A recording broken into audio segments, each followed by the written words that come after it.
మరొకసారి మీ అందరికీ వందనాలండి. దూరంగా ఉన్న దగ్గర ఉన్న సంశిష్టం అన్నలకు వందనాలు.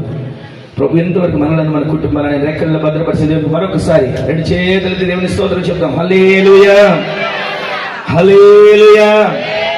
ఈ రోజున కొద్దిసేపు మనం దేవుని మాట ధ్యానం చేసుకుందాం. దేవుని మాట జీవం కలిగిన మాట. మనుష్యుడు రొట్టె వలన కాక దేవుని నోట నుండి వచ్చే ప్రతి మాట వలన జీవిస్తాడు. ఆ మాట మనల్ని బ్రతికించే మాట, మనల్ని కట్టే మాట, నిలబెట్టే మాట, సరిచేసే మాట. ఈ 3 రోజుల నుంచి 2 రోజులు దేవుని మాటలు మీరు చాలా దాచుకొని ఉంటారు, మోసుకొని ఉంటారు. ప్రతి మాట మన హృదయాలను భద్రపరిచేటట్లుగా, ప్రతి మాట మనల్ని సరిచేసేటట్లుగా, ప్రతి మాట మనల్ని ఒప్పింపజేసేటట్లుగా, ప్రతి మాట మనం ప్రతిదినం కూడా ఆత్మీయతలో మరొక మెట్టు ఎక్కేటట్లుగా మన దేవుడు ఆ మాటలను మన కొరకు దీవెనకరంగా మార్చునుగాక. ఈ సభల మూలంగా ప్రతిరోజు మీరు వాక్యం ఎత్తబడుతున్న ప్రతి వాక్యాన్ని పరిగె ఏరుకున్నట్లుగా ఏరుకొని మనం దాచుకొని కూర్చుకొని ప్రతి మాటను మనం ప్రతిరోజు పూజించుదుముగాక. ఈ మాటల ద్వారా మనం ఒకరినొకరు ప్రతిరోజు కూడా పురిగొల్పబడి ఆత్మీయతలో బలపరచబడేట్లు ప్రభు సహాయం చేయనుగాక. ఇప్పుడు ఒక మాట మీకు జ్ఞాపకం చేస్తా చూడండి. యెహెజ్కేలు ప్రవచన గ్రంథం 36వ అధ్యాయం 11 వచనంలో రాయబడిన ఒక మాటను మనం చూద్దాం. మీ మీద మనుష్యులను పశువులను విస్తరింపజేసేదను, అవి విస్తరించి అభివృద్ధి నొందును, పూర్వమున్నట్టు మిమ్మును నివాస స్థలముగా చేసి మునుపటి కంటే అధికమైన మేలు మీకు కలుగజేసేదను. గట్టిగా ఆమె చెప్పండి. ఈ మధ్యాహ్నం మనం వింటున్న ప్రతి ఒక్క మాట మన హృదయం అనే పలక మీద భద్రపరచబడాలి. ఆ మాట ద్వారా మనం ప్రతిరోజు కూడా మనం ఆయన సన్నిధిలో వాగ్దానాన్ని ఎత్తుబట్టి ప్రార్థన చేసినట్లుగా ఈ మాటలు మన హృదయంలో స్థిరపరచబడును గాక. ఎన్నోసార్లు మీరు విన్న మాటలే, క్రొత్త మాటలే నేను మీకు తెలియచేయట్లేదు, కానీ మరొకసారి జ్ఞాపకం చేస్తున్నా. గొప్ప గొప్ప దైవజనులు నిలబడుతున్న స్థలం, మర్మయుక్తమైన సంగతులు బోధిస్తున్నటువంటి స్థలం. మన ఆత్మీయ జీవితం మరింత మెరుగుపరచబడాలని ఏ రకమైనటువంటి వెండికి కానీ బంగారానికి కానీ అది ఒకవేళ రంగు మారుతున్నట్టు అనిపించినా, మస్టుకు పట్టినట్టు అనిపించినా, దానిని ఏ విధంగా కంసాలి దాన్ని శుభ్రం చేసి మరలా మెరుగుచెట్లు చేస్తాడో, ఈ సభల ద్వారా మనం ఆత్మీయ జీవితంలో ఒక మెరుగుదిద్దబడేట్లుగా ప్రభు సహాయం చేయనుగాక. ఈ సంవత్సరం ఈ మాట మనం వింటున్నటువంటి మాటలో మనం గమనిస్తే, గడిచిన సంవత్సరాలన్నిట మనం ఎన్నో మాటలు విన్నాం. గడిచిన సంవత్సరాలన్నిట ఎన్నో మాటలు మనం ధ్యానిస్తున్నాం. గడిచిన సంవత్సరాలన్నిటికంటే మనం అనుకుంటాం, ఏమండి పోయిన సంవత్సరం బాగుంది, అంతకుముందు సంవత్సరం బాగుంది, అంతకుముందు పోయిన సంవత్సరం బాగుంది అనుకుంటాం. మానవులుగా మనం అనుకునేది ఏంటంటే, ఈ సంవత్సరం కలిసి రాలేదు, పోయిన సంవత్సరం కలిసి రాలేదు, అంతకుముందు సంవత్సరం పర్లేదు అని అనుకుంటాం. కానీ ప్రభు అనేది ఏంటంటే, మీరు మునుపటి కంటే ఒకప్పుడు కొంచెం సంపాదన, ఒకప్పుడు కొంచెం ప్రార్థన, ఒకప్పుడు కొంచెం భక్తి, ఒకప్పుడు ఏదో మనకు ఆలోచన వచ్చినట్లుగా తోచినట్లుగా నడిచే జీవితం. కానీ ప్రతి సంవత్సరం రోజు మారుతున్న కొలది, వారం మారుతున్న కొలది, నెల మారుతున్న కొలది మన ఆత్మీయ జీవితంలో ఒకప్పుడు 5 నిమిషాలు ప్రార్థన చేసేవండి, చాలండి, ఇప్పుడు 2 నిమిషాలు చేసుకుంటున్నాను కాదు. మునుపటి కంటే అధికమైన మేలు అంటే మన ఆత్మీయ జీవితంలో ప్రతిరోజు కూడా మనము ఉన్నత స్థానానికి ఎక్కేటట్లుగా నా దేవుడు సిద్ధపరచునుగాక. ప్రతిరోజు కూడా మునుపటి కంటే ఏమలండి, ఒకప్పుడు కొంచెం చేశాను చాలు సరిపెట్టుకున్నాం కాదు. మనం ఆత్మీయతలో ఎదుగుతూ నిత్యత్వానికి ఎత్తగలిగేటట్లుగా దేవుడు సహాయం చేయనుగాక. ప్రతిరోజు ఎదగాలండి. మన పుట్టిన పిల్లలు చిన్న పిల్లలుగా ఉంటే చాలండి, ముద్దుగా ఉన్నాడు, అలాగే ఉన్నాడని అట్టగా ఊరుకుంటామా? వారు ఎదగాలి. ఆత్మీయ జీవితంలో కూడా రక్షణ పొందిన నాట నుంచి, రక్షణ పొందుకున్నాను సరిపోయింది, బాప్తిసం పొందుకున్నాను సరిపోయింది అని సరిపెట్టుకోవడం కాదు. ఆ రోజు నుంచి నీవు దేవునిలో క్రొత్తదనంతో నింపబడి అభిషేకం కలిగిన వ్యక్తిగా మార్చబడదువుగాక. ప్రతిరోజు కూడా మనం మునుపటి కంటే అధికమైన మేలు, మునుపటి కంటే అధికమైన ఆశీర్వాదం, మునుపటి కంటే అధికమైన కృప, మునుపటి కంటే అధికమైన ప్రార్థన జీవితం, మునుపటి కంటే అధికమైనటువంటి దేవుని సన్నిధిని నీవు నేను మనమందరం ఈ సంవత్సరం అనుభవించుదుముగాక. యోబునకు పూర్వము కలిగిన దానికంటే ఎంత ఇచ్చాడని దేవుడు? 2 అంతలు. మనకు తెలియని మాటలు కాదు కదా. పూర్వము ఒక వంతు ఇచ్చాడు, మరలా ఒక వంతు ఇస్తాడులే అని అనుకుంటాం మనం. కానీ దేవుడు ఒక వంతు కాదు, నీకు పూర్వం ఒక వంతు ప్రార్థన జీవితం ఉందేమో, ఈ సంవత్సరం 200 ప్రార్థన జీవితం మార్చబడును గాక.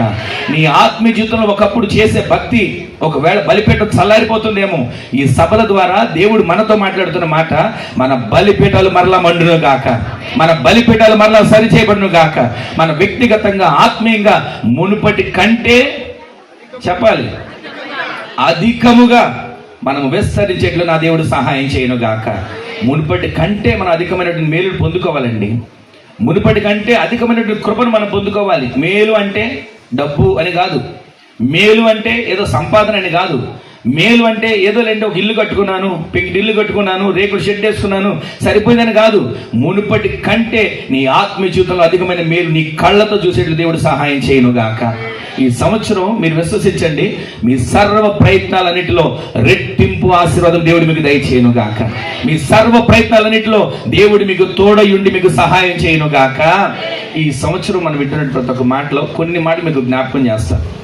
ఒకసారి చూడండి, మత్తయి సువార్త 25వ అధ్యాయంలో కొన్ని మాటలు అక్కడ రాసిన 14 వచనం నుంచి.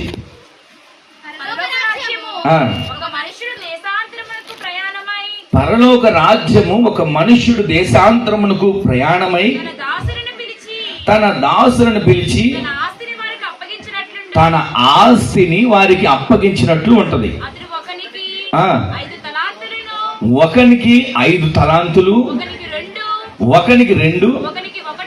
ఇదంతా మనకు తెలిసిన చరిత్రే. ఇప్పుడు నేను మీకు జ్ఞాపకం చేసేది ఏంటంటే చివరి 29 వచ్చిన చదవండి ఒకసారి.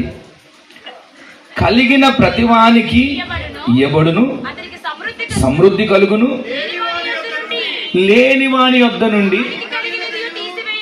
తీసివేయబడు. ఇది ఏంటండి?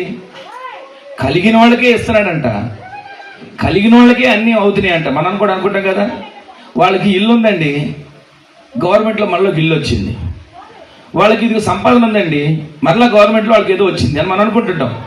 నాకు అసలు ఏది లేదండి, గవర్నమెంట్ తిరిగి నాకు ఏది రావట్లేదు అనుకుంటాం. చూసారా? కలిగిన వాళ్ళకి ఇవ్వబడుతుందంట, లేని వాళ్ళకి కలిగింది కూడా తీసేయబడుతుంది. ఇదే విచిత్రం. మన దేవుడైనా పక్షపాత? మన దేవుడేమైనా అన్యాయస్తుడా? మన దేవుడైనా మోసం చేసేవాడా? ఈ ఉదయకాలం మనం వింటున్నటువంటి మాటలు, మధ్యాహ్నం మనం వింటున్నటువంటి మాటలు గమనిస్తే అక్కడ రాసిన మాట కలిగిన వానికి ఏమో ఇవ్వబడుతుంది. ఏమండి, వాళ్ళు నిన్నగాక మొన్న వచ్చారండి మందిరానికి, ఇంత మేలు పొందుకున్నారు. నేను ఎన్నో సంవత్సరాలు వస్తున్నా, ఏ మేలు పొందుకోలేదు అనుకుంటున్నాను కొన్నిసార్లు. కలిగిన వాళ్ళకి ఇవ్వబడుతుంది. దేవుని మీద ఆసక్తి కలిగిన వాళ్ళకి ఇవ్వబడుతుంది. దేవుని మీద శ్రద్ధాభక్తులు నిలిపిన వాళ్ళకి ఇవ్వబడుతుంది. దేవునిలో అన్ని విషయాల్లో కూడా నేను ముందుండాలి, నా దేవుని కోసం నేను ప్రయాసపడాలి, కష్టపడాలి, ఇదిగో నా దేవుని కోసం నేను ఖర్చు అవ్వాలి అని అనుకుని ముందున్న వాళ్ళకేమో ఇవ్వబడుతుంది. లేని వాళ్ళకంట ఉన్నది కూడా తీసేయబడుతుంది. ఇక్కడ మీకు చరిత్ర మీకు జ్ఞాపకం చేస్తారు. ఇక్కడ తలాంతు అనే మాట మనం వింటాం. ఒక మనిషి దేశాంతరం పోతూ 3 వ్యక్తులు పిలిచాడు. అయ్యా రండి, ఇదిగో ఈ 5 తలాంతులు నీ దగ్గర పెట్టుకో. సరేనయ్యా. ఇంకొక అతను పిలిచాడు, ఈ 2 తలాంతులు నీ దగ్గర ఉంచుకో. సరేనయ్యా. 3 వ్యక్తులు పిలిచాడు, అతను కూడా పిలిచి ఎన్ని తలాంతులు ఇచ్చాడు? ఒక్కటే ఇచ్చాడంటే దాని అర్థం ఏంటంటే తన సామర్థ్యం ఆ ఒక్కటి కూడా జాగ్రత్త చేయలేడని యజమానికి తెలుసు. ఆ ఒక్కదాన్ని కూడా జాగ్రత్తగా కాపాడలేడు, జాగ్రత్తగా ఉంచుకోలేడు, దాన్ని వినియోగించుకోలేడు, దానిని మరలా దాన్ని వృద్ధి చేయలేడని యజమానికి తెలుసు. తెలిసిన యజమాని ఆలోచన ఏంటంటే ఒక్కటైన ఇద్దాం, ఒక్క అవకాశమైన ఇద్దాం, ఒక్క నాణ్యమైన ఇద్దాం అని చెప్పి ఒక తలాంతుని ఇచ్చాడు. ఈ రోజున తలాంతు అంటే ఒక డబ్బు లేదా వాళ్ళకి ఇచ్చిన వస్తువు నాణ్యం అనుకుంటున్నాం, కానీ తలాంతు దేవుడు మనకి ఇచ్చాడు. 2025 సంవత్సరం వరకు, ఈ 2026 ఈ 2వ నెల 6వ తారీఖు వరకు మనకి ఎన్ని తలాంతులు ఇచ్చాడు? కృప అనే తలాంతు ఇచ్చాడు, ఆరోగ్యం అనే తలాంతు ఇచ్చాడు, ఆయుష్ అనే తలాంతు ఇచ్చాడు, ప్రతిరోజు కష్టపడే తలాంతు ఇచ్చాడు, కుటుంబం పోషించుకునే తలాంతు ఇచ్చాడు, కడుపును పుట్టిన బిడ్డలు తలాంతు ఇచ్చాడు. వీళ్ళందరినీ మనం వినియోగించుకోవాలి. ప్రతిరోజు దేవుడు ఇచ్చిన తలాంతు దేవుని కోసం ఎంత ఖర్చు చేస్తున్నాం? ఆరోగ్యం ఇచ్చాడు, ఏ రోజు నీ ఆరోగ్యం దేవుని కోసం ఎంత ఖర్చు చేసాం? ఆయుష్నిచ్చాడు, బ్రతికినంత కాలం, జీవించినంత కాలం దేవుని కోసం ఎంత ప్రయాసపడ్డాం? ఎక్కడ దేవుని గురించి సాక్ష్యం చెప్పాం? ఎక్కడ దేవుని పని కొరకు ఖర్చు చేయబడ్డాం? ఎక్కడ ఈ విధంగా సభలు జరుగుతున్నప్పుడు ఇది నా వంతు, ఇది నా పని అని చెప్పి మనం పరసాలేయడానికి ఎక్కడ సిద్ధపడుతున్నాం? దేవుని కోసం చేసిన చిన్న పనైనా, ఊడ్చే పనైనా దేవుడు మాత్రం విడిచిపెట్టాడండి. దేవుడు అదొక తలాంతు ఇచ్చాడు, మనకి కష్టపడే తలాంతు ఇచ్చాడు. ప్రార్థించే తలాంతి ఇచ్చాడు, ప్రవచనాలు చెప్పగలిగిన తలాంతి ఇచ్చాడు, దేవుని సందులో కనిపెట్టగలిగిన తలాంతి ఇచ్చాడు, ప్రతిరోజు దేవునితో ముఖాముఖిగా మాట్లాడగలిగిన తలాంతి ఇచ్చాడు. నీవు ప్రార్థన చేస్తున్నప్పుడు ఎక్కడో ఎవరికో ఉన్న సమస్య నీ ప్రార్థన దేవుడు జ్ఞాపకం చేసి ఇదిగో వారి కొరకు ప్రార్థన చేయి అనే తలాంతి ఇచ్చాడు. నీవు నిద్రపోతున్నప్పుడు కూడా కలలో నిన్ను ఉలిక్కుబడేట్టుగా చేసి లేపి ఇదిగో పలానోళ్ళు కష్టంలో ఉన్నారు, పలానోళ్ళు నష్టంలో ఉన్నారు, వారి కోసం లేచి మోకరించు అనే దర్శనం నీతో మాట్లాడే తలాంతి ఇచ్చాడు. ఇన్ని తలాంతులను ఏ రోజైనా వినియోగించుకున్నామా? దేవుడిచ్చి నిన్ను తలాంతులు వినియోగించుకుంటే అక్కడ ఇద్దరు వ్యక్తులు వినియోగించుకున్నట్టుగా కనబడుతున్నారు. వారిద్దరూ మరలా యజమాని వచ్చాడు, అయ్యా మీకు ఇచ్చాను కదా తలాంతులు తీసుకురండి, ఇదిగోనయ్యా నీవు నాకు ఇచ్చిన 5 తలాంతులు నేను ఇంకా ఎన్ని చేశాను, మరొక 5 చేశాను అని చెప్పి ఇవ్వగానే ఏమన్నా తెలుసా, బడా నమ్మకమైన నా మంచి దాసుడా నీవు ఈ కొంచెములో, అదండి దేవుడు మన దగ్గర నుంచి కోరుకునేది, నమ్మకత్వం. దేవుడిచ్చిన ఆరోగ్యంలో నమ్మకంగా ఉంటున్నామా? దేవుడిచ్చిన సంఘంలో నమ్మకంగా ఉంటున్నామా? దేవుడిచ్చినటువంటి సహవాసంలో నమ్మకంగా జీవిస్తున్నామా? దేవుడిచ్చినటువంటి మన కుటుంబంలో నమ్మకంగా జీవిస్తున్నామా? దేవుడు మనకి ఇచ్చినటువంటి కష్టార్జితం జీవనోపాధి చేతి పనులు నమ్మకంగా ఉంటున్నామా? దేవుడు మనకిచ్చిన పరిచర్య నమ్మకంగా ఉంటున్నామా? ఈ ఉదయకాలం దేవుడు మనతో మాట్లాడుతున్న పగలు మనము నమ్మకస్తులుగా ఉంటేనంటే దేవుడే మనం చూసి బడా నమ్మకమైన నా మంచి దాసుడా నీవు ఈ కొంచెంలో నమ్మకున్నావు కనుక నేనేం చేస్తాను, అనేకమైన వాటి మీద నిన్ను నియమిస్తా. ఆమె చెప్పండి. అంటే మనం దేంట్లో నమ్మకంగా ఉంటే కొంచెంలోనే, మన నమ్మకత్వం కొంచెంలో కనపడాలి. ఆ నమ్మకత్వం మనంగా చెప్పుకునేది ఇది, నేను నమ్మకస్తునండి, నా అంత యథార్థవంతుడు లేడు, నా అంత నమ్మకస్తుడు లేడు, నా అంత తెలివినోడు లేడు మనం అనుకుంటుంటాం.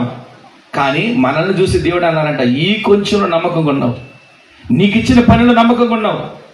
దేవుని సన్నిధిలో మన నమ్మకత్వాన్ని, మన యథార్థతను మనుషులు పరిశీలించకపోవచ్చు, కానీ మహిమ కలిగిన దేవుడు మనల్ని పరిశీలిస్తున్నాడు. విశ్వాసం చెప్పండి ఆమేనని. దేవుని సన్నిధిలో మీరు వచ్చి వెళ్తున్నారా? ఏమోనండి వచ్చి వెళ్ళిపోయాను అనుకుంటాం మనం, కానీ మన నమ్మకత్వాన్ని చూసే దేవుడు మన ఎదురుగా నిలబడతాడు. మన నమ్మకత్వాన్ని చూసే దేవుడు మనతో మాట్లాడతాడు, మనల్ని ముచ్చటిస్తాడు, మనల్ని ప్రతిరోజు బలపరుస్తాడు. ఈ మధ్యాహ్నం వెళ్ళి మాటలు పెట్టిన మన చేతుల్లో దేవుడు ఒక తలాంతి ఇచ్చాడు. తలాంతుల విషయంలో మనం ఎలా ఉంటున్నాం? ప్రతిరోజు ఒక తలాంతి ఇచ్చాడు కదా. పాడే తలాంతి ఇచ్చాడా? ఆరాధన చేసే తలాంతి ఇచ్చాడా? వాక్యాన్ని చదివే తలాంతి ఇచ్చాడా? మోకాళ్ళ మీద ఉండి చేతులెత్తి ప్రార్థించగలిగిన తలాంతి ఇచ్చాడా? సన్నిధిలో పరిచయం చేయగలిగిన తలాంతి ఇచ్చాడా? ప్రతిది కూడా అది తలాంతేనండి. ఆ తలాంతును మనం వినియోగించుకుంటాం. ఇది నాది కాదులేండి, ఇది నా పని కాదు, ఇది నేను చేసేది కాదు, అసలు నాకు ఒక పని చేయడం ఒక హోదా అని అనుకుంటాం మనం. కానీ మనకి ఇచ్చిన తలాంత అది. దేవుడు మనకి ఇచ్చిన ప్రతి తలాంతును మనం వినియోగించుకోవాలి. ప్రతిరోజు కూడా నా దేవుడు నా కొరకు ఇదిగో సిద్ధపరిచాడు, మోకాళ్ళ మీద ఉండమని, ఇదిగో నాకు ఇది సిద్ధపరిచాడు, అనేకులను సమకూర్చమని, ఇదిగో నాకు ఇది సిద్ధపరిచాడు అని చెప్పి ప్రతిరోజు కూడా మనకిచ్చిన తలాంతులను మనం వినియోగించేటట్లు నా దేవుడు సహాయం చేయను గాక. ఈరోజు నీ మాటలు వింటే మన జీవితంలో కలిగిన వానికేమో ఇస్తున్నాడు, లేని వాని దగ్గర తీసేస్తున్నాడు. సరే వీళ్ళిద్దరిని అడిగాడు, వీళ్ళిద్దరికి అదే మాట చెప్పాడు, నమ్మకమైన మంచి దాసులారా ఇదిగో మిమ్మల్ని అనేకమైన వాటి మీద నియమిస్తున్నా. చక్కగా మాట్లాడడం బాగానే కదా. 3వ వ్యక్తిని కూడా పిలిచి చూశాడు. ఆ వ్యక్తి ఏం చేశాడు తెలుసా? ఇప్పుడు చదవండి ఆ మాట. ఎంత మాట అన్నాడండి. నీవు విత్తని చోట కోయివాడువని, చల్లని చోట పంటను కూర్చుకునేవాడువని. అక్కడ చూసారండి ఎంత మాట అన్నాడు. కఠినుడు అంటండి, యజమాను చూసి అంటున్నాడు, యజమానుడా నీవు విత్తని చోట కోసేవాడువని, చల్లని చోట పంటను కూర్చుకునే కఠినుడు నాకు తెలుసు. అందుకే నేను ఏం చేశాను తెలుసా? నీవిచ్చిన తలాంతు నేను తీసుకుని ఎక్కడ పాతి పెట్టా? రుమాల్లో చుట్టి భూమిలో పాతి పెట్టా. ఈ రోజు దేవుడు మీకు ఇచ్చిన తలాంతును వినియోగిస్తున్నారా? పాతి పెడుతున్నారా? దేవుడు మీకు ఇచ్చిన తలాంతును ఆయన కొరకు వాడుతున్నారా? ఇదిగోనండి ఆ వ్యక్తిలాగా నేను కూడా పాతి పెడుతున్నాను అనుకుంటున్నారా? మనం ఒక్కసారి మన గుండెలు చేయడం ఆలోచించవలసిన మాట. ప్రతిరోజు కూడా ఆయన మనకు ఒక తలాంతుని ఇచ్చాడు. ఏ రోజున ఆ తలాంతును వినియోగిస్తున్నామా? ఆ వ్యక్తి అంటాడు, అయ్యా నువ్వు విత్తని చోట కోసేవాడివి, పంటను చల్లని చోట పంటను కూర్చుకునేవాడివి. అక్కడ దాకపోతే చల్లలేదు, పర్వాలేదు. మరి ఏమన్నా తెలుసా? కఠినాత్ముడు అయ్యా నువ్వు. అందుకని చెప్పి నీకు భయపడి ఇదిగో దాచా. ఎక్కడ దాచాడండి? భూమిలో దాచాడు. కనీసం బ్యాంకులో దాచినా, కనీసం బ్యాంక్ వడ్డీ అని వచ్చేది. కానీ భూమిలో దాచిన తర్వాత తీసినప్పుడు అంటాడు, ఇదిగో ఇతను తీసుకుని వెళ్ళి అది. వీళ్ళిద్దరినేమో బలా నమ్మకమైన మంచి దాసుడు. ఈ వ్యక్తికి వచ్చే దగ్గర అంటున్నాడు, సోమరి, నీవు ముందుగానే తెలిసి నీ సంగతి నాకు సోమరివని, ఇచ్చిన దాన్ని కూడా వాడుకోలేవని తెలుసు, నీకు అప్పగించిన దాన్ని కూడా జాగ్రత్తగా కాపాడలేవని తెలుసు, నీకు ఈ ఒక్క తలాంతు ఇచ్చిన ఈ ఒక్క తలాంతును కూడా నువ్వు వినియోగించవు అని చెప్పి నాకు తెలుసు. అయినా ఒక్క రోజైనా మారుతావని, ఏ రోజుకైనా నీలో మార్పు వస్తుందని, ఏ రోజైనా నీవు నన్ను అర్థం చేసుకుని నా ఆత్మతో నింపబడి నడుస్తావని, ప్రతిరోజు ఇదిగో నాలో జీవిస్తావని ఆశపడి ఒక్క తలాంతు నీకు ఇచ్చా. ఆ ఒక్క తలాంతును కూడా నేను వినియోగించుకోలేకపోయావు, ఆ ఒక్క తలాంతును కూడా నువ్వు వాడలేకపోయావు, ఆ ఒక్క తలాంతును కూడా నువ్వు ఉపయోగించకుండా భూమిలో పాతి పెట్టావు. అందుకే నీ పేరు ఏంటో తెలుసా? సోమరి అని పిలిచి అంటాడు, ఇతను తీసుకుని ఎక్కడ పడేయండి? ఆరనగ్నిలో, చీకటి కొట్టులో పడేయండి. ఈ రోజున దేవుని సన్నిధిలోకి వచ్చిన మనం, దేవుడు మనకు ఒక తలాంతు ఇచ్చాడు. ఆ ఇచ్చిన తలాంతును వినియోగిస్తున్నామా? మనల్ని మనం ఆలోచించుకున్నాడు. ప్రార్థన ఒక తలాంతు, అభిషేకం ఒక తలాంతు, దేవుని సన్నిధిలో కనిపెట్టడం ఒక తలాంతు, పాడడం ఒక తలాంతు, ఆరాధించడం ఒక తలాంతు, దేవుని సన్నిధిలో పరిచర్య చేయడం ఒక తలాంతు. ఇవన్నిటిని మనం అనుకుంటాం ఇది నా పని కాదు, నాకు అప్పగించింది కాదు అనుకుంటున్నాం. దేవుడు మనకు ఒక తలాంతులు ఇచ్చాడు. ఈ ఆరోగ్యం ఉన్నంత వరకు, ఆయుష్ ఉన్నంత వరకు దేవుడిచ్చిన ప్రతి తలాంతును మనము వాడబడేటట్లుగా సహాయం దేవుడు చేయను గాక. ఒక సేవకులు అనేవాళ్ళండి, మనం పాట పాడినానంట మన కార్యాలు ఖర్చు అవ్వాలంటండి. చనిపోయారండి సికింద్రాబాద్ డేవిడ్ రాజ్ పాస్టర్ గారు అని, మాకు బైబిల్ సినిమాలు చెప్పేవాడు ఆయన. మీరు పాట పాడినా సరే మీ కార్యాలు ఖర్చు అవ్వాలరా, మీ దేహంలో దేవుని కొరకు ఏదో ఖర్చు అవ్వాలి అని ఆయన పలికేవాడండి. ఆ మాట నేను ఇప్పటికీ మర్చిపోలేను. మనము పాడినా, ప్రార్థించినా, స్తుతించినా దేవుని కొరకు మనము ఖర్చు అవుదుము గాక. ఇందాక ఎవరు పాట పాడారు కదా, ఏం చేశానయ్యా నీ కోసం ఈ బ్రతుకు ఇచ్చావని. మనల్ని మనం చేశానయ్యా ఈ బ్రతికిచ్చావని మనం అంటున్నప్పుడే మనం ఏం చెయ్యాలి దేవుని కోసం, ఏం చేస్తే దేవుడు మనల్ని నమ్మకమైన మంచి దాసుడిగా ఎంచుతాడు, ఏం చేస్తే దేవుడు మనల్ని ఇదిగో ఘనత కలిగేటట్లుగా అనేకమైన వాటి మీద నియమిస్తాడు. కలిగిన వానికే ఇస్తున్నాడు, లేని వాని అతను కలిగింది కూడా తీసేస్తున్నాడు. ఈ రోజున దేవుడిచ్చిన తలాంతుల విషయంలో మనమందరం కూడా ఆత్మీయతలో ఆ తలాంతులు వాడుకున్నట్లుగా దేవుడు సహాయం చేయను గాక. ప్రతిరోజు కూడా ప్రతి స్థలంలో కూడా మనము దేవుడిచ్చిన తలాంతును వినియోగించుకోవాలి. మునుపటి కంటే అధికమైన మేలు మనకి కలగాలంటే మనం ప్రతిరోజు కూడా దేవుడిచ్చిన తలాంతులు ఏం చేయాలి? వినియోగించుకోవాలి, వాడుకోవాలి. 5 తలాంతులు ఇస్తే కష్టపడ్డాడు, 2 తలాంతులు ఇచ్చిన వ్యక్తి కష్టపడ్డాడు, కానీ 1 తలాంతు ఇచ్చిన వ్యక్తి పోగొట్టుకున్నాడు.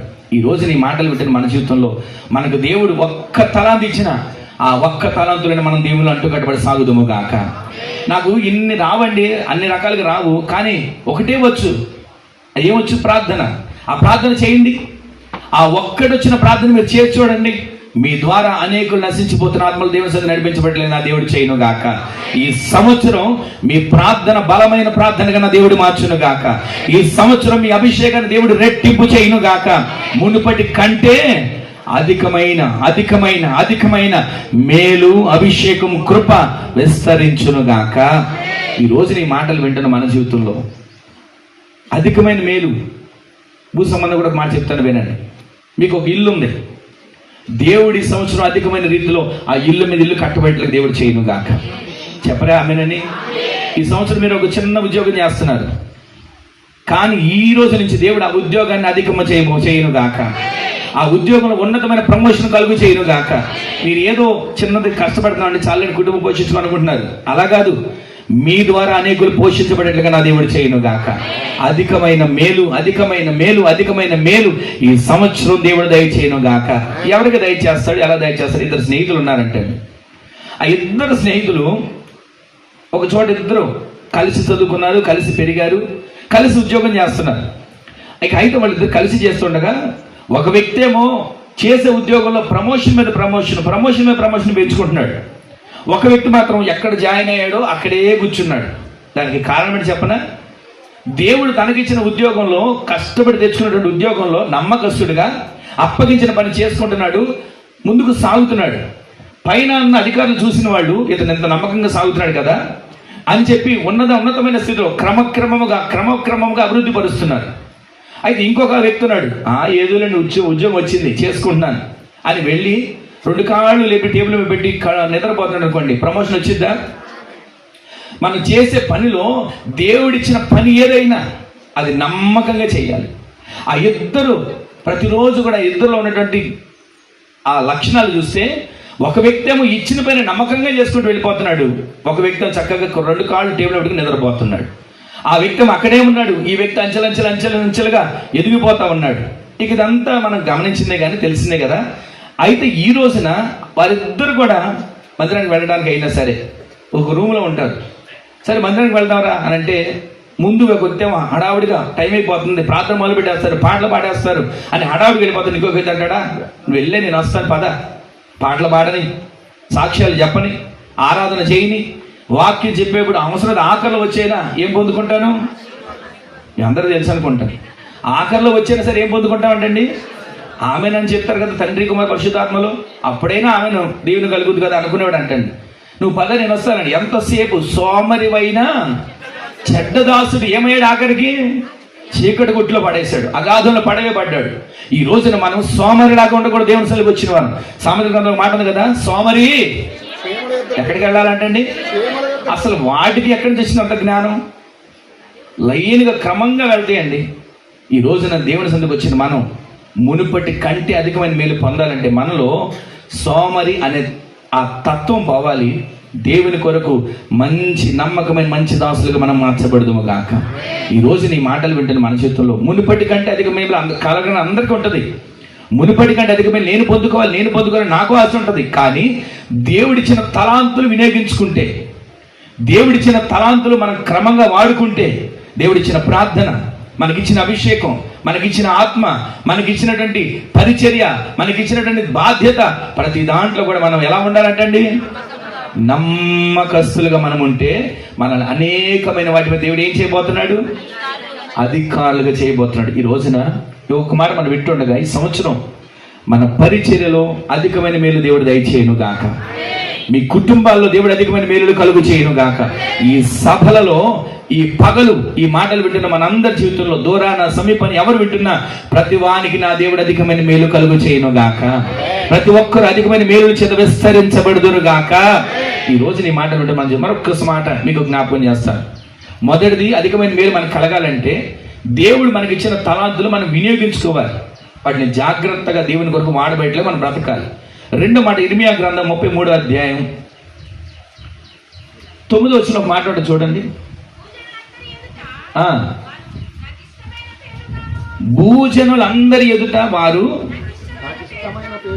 నాకు ఇష్టమైన పేరుగాను ఉందురు.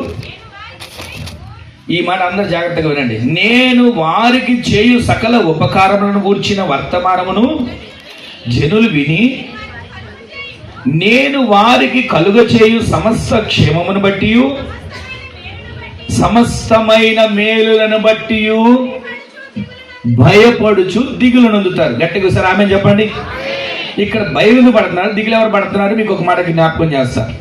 నీవు నేను దేవుని ఆజ్ఞల ప్రకారం నడిస్తే, మునుపటి కంటే అది అధికమైన మేలు పొందాలని ఆశపడి కనుక తీర్మానం చేసుకుని వాక్యానుసారంగా జీవిస్తే, అక్కడ రాసిన మాట 9వ వచనంలో 33 వచనంలో రాసిన మాట ఏంటంటే, భూజనులందరి ఎదుట వారు ఎలా ఉంటారంట? నాకు ఇష్టమైన పేరుగా వారు ఉంటారు. గట్టిగా ఆమె చెప్పండి. భూజనులందరి ఎదుట వారు నాకు ఇష్టమైన పేరుగాను, స్తోత్ర కారణముగాను, ఘనతాస్పదముగాను ఉందురు. ఎవరైతే తలాంతులు వినియోగించుకుంటారో, ఎవరైతే నమ్మకస్తులను దేవుని చేత పిలువబడతారో, ఎవరైతే దేవుని వాక్యానుసారంగా ఆయన ఆజ్ఞ ప్రకారం నడిచేవారిగా, దేవుడు అప్పగించిన పనిలో వారికి వారు ఖర్చేవారిగా ఉంటారో, వారందరట దేవునికి ఇష్టమైన వారిగాను, స్తోత్ర కారణముగాను, ఘనతాస్పదంగాను ఉంటారు. ఇప్పుడు చదువుతున్న మాట, నేను వారికి చేయు సకల ఉపకారములను గూర్చి జనులు సకల ఉపకారం చేసింది విని, ఇదండి వారికి కలుగు చేసే సమస్త క్షేమమును గురించి, ఇక్కడ కూడా మేలును చూసారా? సమస్త క్షేమము సమస్త మేలును గూర్చట భయపడుతూ దిగులు పడతారు. దేవునికి ఏ మహిమ కలుగును గాక. ఇంతకీ ఎవరికి మేలు చేసి ఎవరు దిగులు పడతారు? దేవునిలో నీవు ఎదుగుతున్న నీకు, ఆత్మ సంబంధంగా బలపడుతున్న నీకు, వాక్యానుసారంగా జీవిస్తున్న నీకు దేవుడు మేలు చేయడానికి ఇష్టపడతాడు. మునుపటి కంటే అధికమైన మేలు చేయాలని ఆయన ఆశపడతాడు. అయితే అందరూ అనుకుంటారంటే నీకేం మేలు జరుగుతులే, నీకెవరు మేలు చేస్తారు, నీకేం మంచి జరుగుతుంది అని అందరూ మళ్ళీ హేళన చేస్తుంటారు. కొన్నిసార్లు అంటారు, నీ దేవుడు ఏమైపోయాడు ఉంటే ఇలా జరిగేదా? నీ దేవుడు ఏమైపోయాడు ఉంటే నీకు రోగం తగ్గేదే కదా, ఉంటే ఇదిగో ఈ అప్పులు తీరే కదా, ఉంటే ఈ బలహీనలు వచ్చాయి కాదు కదా అని అంటుంటారు. కానీ దేవుని సంఘంలో యథార్థంగా బ్రతుకుతున్న వారికి దేవుడు ఖచ్చితంగా మేలు చేస్తాడు. దేవుని సంఘంలో వాక్యానుసారంగా జీవిస్తున్న వారికి ఆయన ఖచ్చితంగా మేలు దాచి ఉంచాడు. ఇక్కడ మనం గమనిస్తే ఆయన చేసే వారికి చేయు సమస్త క్షేమమును బట్టి, వారికి చేయు సమస్త మేలులను బట్టి నీ ఎదుట ఎవరెవరు ఎన్ని రకాలుగా మాట్లాడారు వాళ్ళందరూ కూడా వీరి దేవుడు వీరికి మేలు చేశాడని భయపడబోతున్నారు. ఆమె చెప్పండి. ఇంతవరకు ఒకవేళ నీ ఎదురుగా నీ దేవుడు ఏం చేశాడు అని ఉండొచ్చు, నీ దేవుడు ఏమైపోయాడు అని ఉండొచ్చు. కానీ ఈ మధ్యాహ్న వాళ్ళని విశ్వసించండి. ఈ మాట మీద మీరు ప్రతిరోజు కూడా విశ్వాసంతో చేతులెత్తి ప్రార్థన చేసుకుని ఈ మాటను పలకండి. మీ దేవుడు మీకు చేసే సమస్త ఉపకారాలు, మీ దేవుడు మీకు చేసే సమస్త క్షేమం, మీ దేవుడు మీకు చేసే సమస్తమైనటువంటి ఆ మేలును బట్టట చూసిన వాళ్ళందరూ కూడా నీ శత్రువులను చూసి భయపడబోతున్నారు. వీరి దేవుడు వీరికి తోడుగా ఉన్నారు, వీరి దేవుడు వీరికి తోడుగా ఉన్నారని భయపడే రోజులు రాబోతున్నాయి. అక్కడ మనం గమనిస్తే దావీదు ఏమాత్రం కూడా యుద్ధం చేయాలని రాదు. యుద్ధం చూసి వెళ్దాం లేదా అన్నలకు ఆహార యుద్ధం వచ్చాడండి. వచ్చిన తర్వాత అక్కడ ఒక వ్యక్తి రంకిలేస్తున్నాడు. 40 రోజుల నుంచి ఇష్టం వచ్చినట్లుగా మాట్లాడుతున్నాడు. తను ఏంది మాట్లాడుతున్నా, ఎంత అరుస్తున్నా, ఎవరికి వాళ్ళు యుద్ధాలు చేయగలిగిన వాళ్ళు, యుద్ధ రంగంలో ఆరితేరిన వాళ్ళు గుడారాలు దాక్కుని ఉన్నారు. కానీ ఒక వ్యక్తి అక్కడికి వచ్చి ఆ మాటలు విన్నాడు. ఆ మాటలు వింటూనే ఇదేంటి, జీవం కలిగిన దేవుని సైన్యమును ఈ విధంగా తిరస్కరిస్తాడా, అసలు ఈ సున్నత లేని ఫిలిష్తీయుడు ఎంతటి వాడు అని ఆ మాట పలకగా ఆ మాట ఆ నోట అందరికీ చేరిందండి. సరే, ఇదంతా జరిగిపోయింది. ఆ తర్వాత నేను వెళ్తాను, యుద్ధం చేస్తా, నేను వెళ్తా, ఆ గొల్యాతును జయిస్తా, నేను వెళ్తా, ఇక వాడి అరుపులు వినపడకుండా చేస్తా అని అంటే తీసుకొచ్చారు. రాజు ఎదుట, సౌలు ఎదుట నిలబెట్టారు. సౌలు చూసి అంటాడు, అయ్యా నువ్వు బాలుడివి, యుద్ధం చేయలేవు, నువ్వు బాలుడివి, నీ వల్ల కాదు, నీవు బాలుడివి, నువ్వు ఆడెక్కడ చేస్తావా, అసలు ఎత్తు తెలుసా, ఆడి బలం తెలుసా, వాడి ధరించుకునే కవచం తెలుసా, పెట్టుకునే కిరీటం తెలుసా, మోసే ఖడ్గం తెలుసా, ఇవన్నీ అంటూ ఉంటాడు. అయ్యా అవన్నీ నాకు తెలియదు, నాకొక్కటే తెలుసు. ఏం తెలుసు? దేవుని నామం పేరట పోరాడనే తెలుసు. ఆమె చెప్పండి. ప్రతిరోజు కూడా మనం చిన్న సమస్యను చూసి సమస్యను పెద్దదానిగా పెట్టి ఈ సమస్య ఎంత, దీని బరువు ఎంత, దీని ఎత్తు ఎంత, ఇదిగో ఇన్ని రోజులు బాధపడతాను అనుకుంటున్నాం. అసలు ఆ సమస్యని మన దేవుని ముందు సమస్య తలకిందులుగా మార్చబడబోతుంది. ఆమె చెప్పండి. మీరు విశ్వసించండి. మునుపటి కంటే అధికమైన మేలు మీరు పొందాలంటే ముందు సమస్యను చూసి భయపడటం కాదు, ఎదురుకొన్న ఎర్ర సముద్రం చూసి భయపడటం కాదు, ఎదురుకొన్న అవమానాలు చూసి భయపడటం కాదు, మనకు ఎదురుకు వస్తున్న హేళనలు చూసి భయపడటం కాదు. ప్రతిరోజు కూడా జీవము గల దేవుని సైన్యముగా మనము మార్చబడేట్లు దేవుడు మనకు బలము దయచేయును గాక. ఆయన చేసే సమస్త క్షేమాన్ని బట్టి, ఆయన చేసే సమస్త మేలుని బట్టి, ఆయన చేసే సమస్త ఉపకారాన్ని బట్టి శత్రువులు భయపడుదురు గాక. అంత మాత్రమే రాసమంటే చెప్పనా, శత్రువులు దిగులు పడబోతున్నారు. ఆమె చెప్పండి. అమ్మో ఏంటి వీళ్ళ దేవుడు ఎంత మేలు అలా చేశాడు, ఈ కార్యం ఎలా జరిగింది, ఇది అసలు జరగదనుకున్నాం, జరగడానికి వీల్లేదనుకున్నాం, ఎలా చేశారు దేవుడు అని వాళ్ళు దిగులు పడేట్లుగా నా దేవుడు చేయబోతున్నాడు. ఆమె చెప్పండి.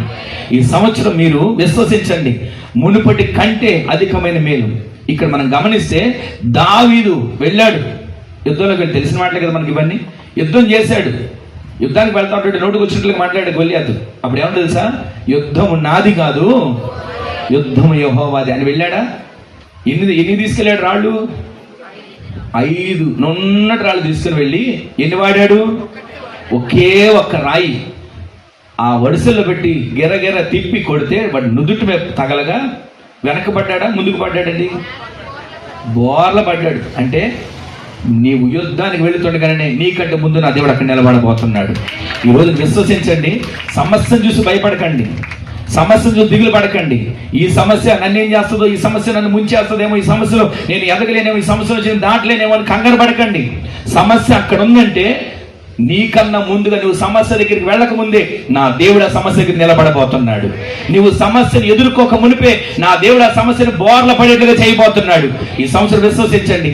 ఏ సమస్యతో బాధపడుతుందో నాకు తెలియదు, ఏ సమస్యతో దిగులు పడుతుందో నాకు తెలియకపోవచ్చు, కానీ మీ సమస్య అక్కడ నిలబడి ఆ సమస్యను బోర్ల చేయగలిగిన దేవుడు ఈ రోజు నుంచి నిలబడబోతున్నాడు. ఆమె చెప్పండి, విశ్వసించండి.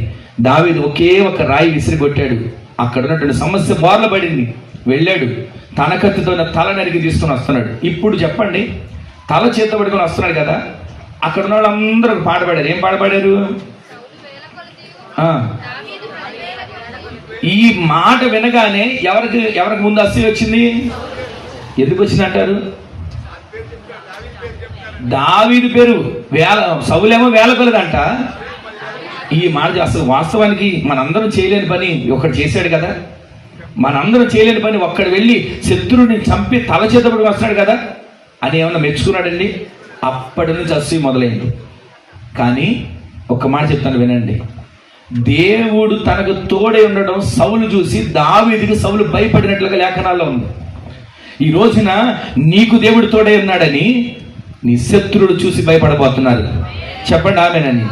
దేవుడు నీకు తోడై ఉన్నాడని ఇంతవరకు నిన్ను హేళన చేసిన వాళ్ళు, తృణీకరించిన వాళ్ళు, ఒకవేళ నీ మీద నిందలు వేసిన వాళ్ళు, లేనిపోయిన వాళ్ళు కల్పించిన వాళ్ళు, ఇదిగో దేవుడు వీరికి తోడై ఉన్నాడని శత్రువుల గుండెల్లో దిగులు పట్టుకున్నట్లుగా దేవుడు చేయబోతున్నాడు. ఈరోజు విశ్వసించండి. దావీదు ఎంతలే, దావీదు ఏం చేస్తాడు అనుకొని తరమడం మొదలుపెట్టాడు. ఎంత తరుముతున్నా, ఎక్కడ తరుముతున్నా ఏమాత్రం ఎదురు తిరిగాడండి?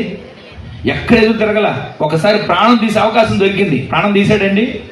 వస్త్రపు చెంగుని కోసి తీసుకొచ్చేసి పిలుస్తున్నాడు, అయ్యా నిన్ను చంపగలిగినట్టు అవకాశం నాకు వచ్చినప్పటికీ కూడా నా దేవుణ్ణి బట్టి నేను చంపలేకపోయా, అభిషేకించిన వ్యక్తి మీద నేను చెయ్యత్తలేదు అంటే అప్పుడు అంటాడు, ఇదిగో అపకారికి కూడా ఉపకారం చేసే నీ ముందు నేను ఎంత. ఈ రోజున దేవుడి అసలు ఒక మాట చెప్తున్నాను, ప్రతిరోజు కూడా మన జీవితాల్లో మనకిచ్చిన తలాంతులు మనం ప్రతిరోజు వినియోగించుకోవాలి. మనకిచ్చిన తలాంతులు మనం వాడుకోవాలి. మనకిచ్చిన తలాంతులు ప్రతిరోజు కూడా మనం దేవుని కొరకు ఖర్చు అవ్వాలి. రెండవది, మనం ప్రతిరోజు కూడా దేవుడు మనకు చేసే మేలును చూసి మనం భయపడు, దేవుడు మనకి కార్యాలు చేయలేదు మనం భయపడటం కాదు, మనకి దేవుడు తోడై ఉన్నాడు, మన శత్రువులు చూసి భయపడట్లుగా నా దేవుడు చేయను గాక. ఈ సంవత్సరం దేవుడు మీకు ఇచ్చే ఆశీర్వాదాన్ని, ఈ సంవత్సరం దేవుడు మీకు ఇచ్చే అభివృద్ధిని, ఈ సంవత్సరం మీకు ఇచ్చే ఆరోగ్యాన్ని బట్టి దేవుడు మీకు చేసిన సమస్త మేలులు, సమస్త ఉపకారాలు, సమస్త ఆయన చేసిన క్షేమాన్ని బట్టి శత్రువులు దిగులు పడేట్లుగా నా దేవుడు చేయను గాక. అనుకుంటారంట, ఇదేంటి వీళ్ళకి ఎంత సమృద్ధి ఎలా వచ్చిందండి, వీళ్ళకి ఎంత ఆరోగ్యం ఎలా వచ్చిందండి, వీళ్ళకి ఎంత మేలు ఎలా కలిగిందండి, మొన్నే కదా బండి కొన్నాడు, ఇంకో కారు ఎలా కొన్నాడు, మొన్నే కదా పెళ్లి చేశాడు, ఇతరులను ఇల్లు ఎలా కట్టాడు అని మిమ్మల్ని దేవుడు మీకు చేసినటువంటి ఆ కార్యాలను బట్టి శత్రువుల గుండెల్లో దిగులు మొదలవుతుపోతుంది ఈ సంవత్సరం. చెప్పండి ఆమేనని.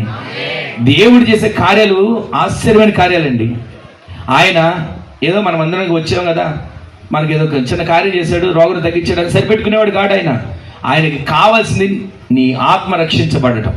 చెప్పండి ఆమేనని. ఈ రోజు కొంతమంది బాప్తిసాలు పొందుకున్నారు కదా, ఆ బాప్తిసాలు పొందుకోవడం అంటే ఈ రోజున దేవుడు వాళ్ళని రక్షించుకున్నాడు. పరలోకంలో కోట్ల కొలది దేవుని దూతలు సంబరాలు చేసుకుంటున్నారు, కానీ రక్షించబడ్డం, నీటి బాప్తిసం పొందుకున్నాం అయిపోయిందని కాదు.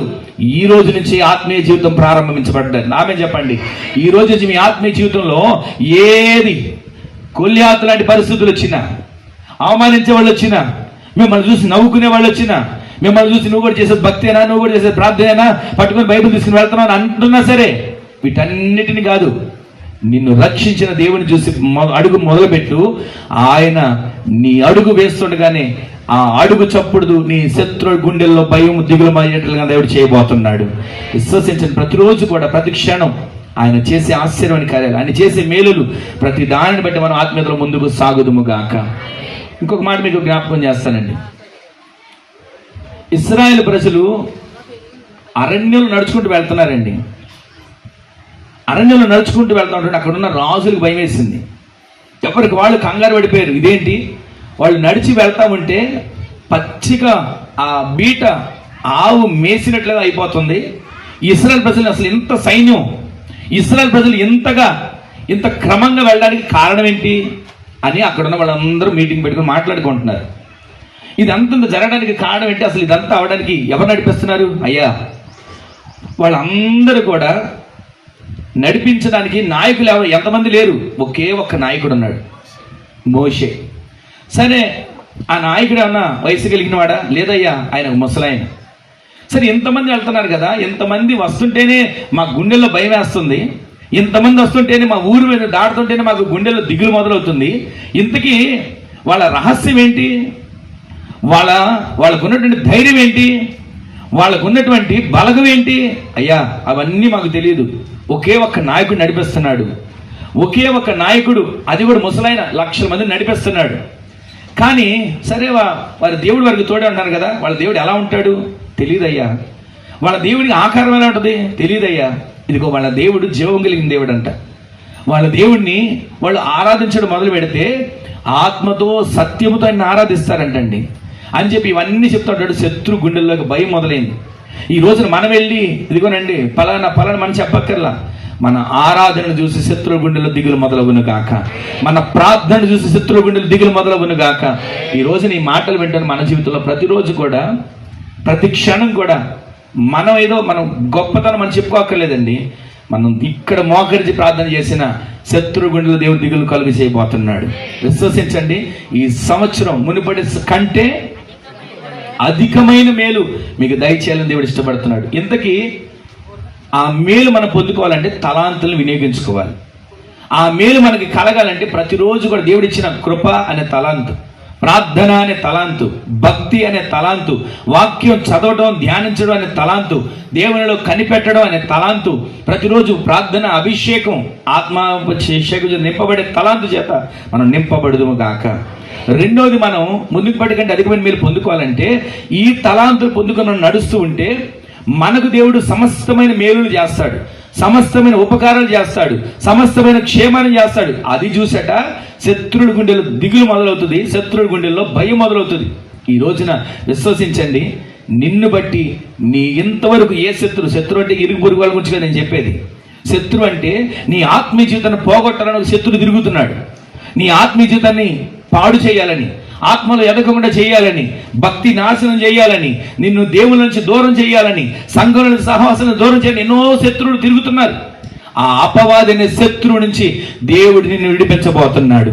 నీకు దేవుడు తోడై ఉన్నాడని, నీకు దేవుడు సమస్త ఉపకారాలు చేస్తున్నాడని, నీకు దేవుడు సమస్త మేలులు చేస్తున్నాడని ఆ శత్రువు చూసి వాడి గుండెల్లో దిగులు మొదలవబోతుంది. ఈ సంవత్సరం ఆ శత్రువు చూసి ఇక నీ మీదకి రావడానికి వీలు లేక, ఆధారం లేక, అవకాశం లేక వాడు తోక ముడుచుకుని పారిపెట్టుకు నా దేవుడు చేయను గాక.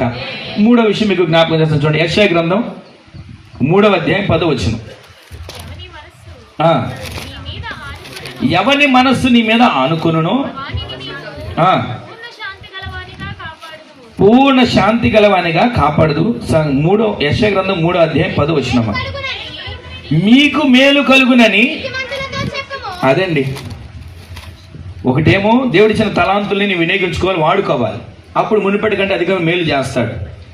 రెండవది, నీవు దేవునిలో ఈ విధంగా నడుస్తుంటే, తలాంతులను వినియోగించుకుని నడుస్తుంటే దేవుడు నీకు చేసే సమస్త మేలులు, సమస్త క్షేమం, సమస్త ఉపకారం, వీటన్నిటిని చూసి నీ శత్రు గుండెల్లో దిగులు, భయం మొదలవుతుంది. అప్పుడు నీకు దేవుడు సమస్తమైనటువంటి వీటన్నిటిలో విజయం ఇచ్చి మునుపటి కంటే అధికంగా మేలు చేస్తాడు. మూడవది, ఇక్కడ నువ్వేం చేయాలంటే, చదవన్న మాట 10వ వచనం, మీకు మేలు కలుగునని గట్టిగా ఒకసారి ఆమె చెప్పండి. మీకు మేలు కలుగునని ఎవరితో చెప్పాలి? ఇప్పుడు మీ పక్కన వాళ్ళు నీతి మంతులే కండి, పక్కన వాళ్ళతో మాట చెప్పండి, నవ్వుతూ చెప్పండి, మీకు మేలు చేస్తాడు దేవుడని. కోపంగా చెప్పారా, సంతోషంగా చెప్పారా? నేను చెప్తాను కానీ నీకేం మేలు చేస్తాడు అనుకోకండి. మీకు మేలు కలుగుతుందని నీ తోటి వారితో నువ్వు చెప్పుదువు గాక. నీతిమంతులతో మనం చెప్పాలండి. ఎందుకు చెప్పాలి? నీకు మేలు కలుగుతుంది.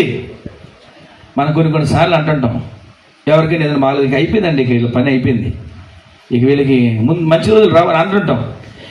మీకు చిన్న మాట జ్ఞాపకం చేస్తాను. ఇలాగేనంట, ఒకసారి హాస్పిటల్ నుంచి ఒక వ్యక్తిని డాక్టర్లు అన్నారంట, ఇక కొంతకాలం నుండి 3 నెలలు 6 నెలలు ఇక ఇక్కడ నుంచి నా లాభలేదు ఇంటికి తీసుకెళ్ళిపోయి చెప్పారు. ఆ వ్యక్తి దగ్గర ఒక వ్యక్తి చూడడానికి వచ్చాడంట. రావడం గుమ్మలో నిలబడి ఏడుస్తూ లోపలికి వెళ్ళి, ఇక అయిపోయిందంటే నీ పని, ఇంక 2 రోజులు 3 రోజులు అన్నాడంట. ఆ మాట అనగానే 6 నెలలు బతికే వ్యక్తి కూడా ఏమవుతాడు? 2 రోజుల్లోనే అయిపోతాడు. మరి మన నోటి మాట మేలు కలుగు చేస్తుందా? మన నోటి మాట మంచి చేయగలుగుతుందా? మన నోటి మాట ఈ ఒకరిని గాయపరుస్తుందా? ఇక్కడ మనం గమనిస్తే మనం ప్రతిరోజు చెప్పాలంటే అండి, ఏమని? మీకు మేలు కలుగుతుంది. ఆమె చెప్పండి, మీకు మేలు కలుగుతుంది. మరొకసారి ఆమె చెప్పండి. విశ్వసించండి, ఈ సంవత్సరం మీ కుటుంబాలకు దేవుడు ఉన్నతమైన మేలు దయచేయను గాక. మీకు మేలు కలుగునని ఎవరితో చెప్పాలి? నీతిమంతులతో చెప్పాలి. అధికమైన మేలు కలుగుతుందని చెప్పాలి. పరిశుద్ధ గ్రంథం ఉంది కదా, నీతిమంతులు లేరు, ఒక్కడూ లేడు. అదే ఆ మాట మనం వినపడుతుంటుంటే మరొక చోట అదే కీర్తన ఉంటుంది, నీతిమంతులు ఉన్నారు, వారు ఖర్జూర వృక్షము వలె మౌవ వేసి ఎదుగుతున్నారు. దేవునికి ఏ మహిమ కలుగును గాక.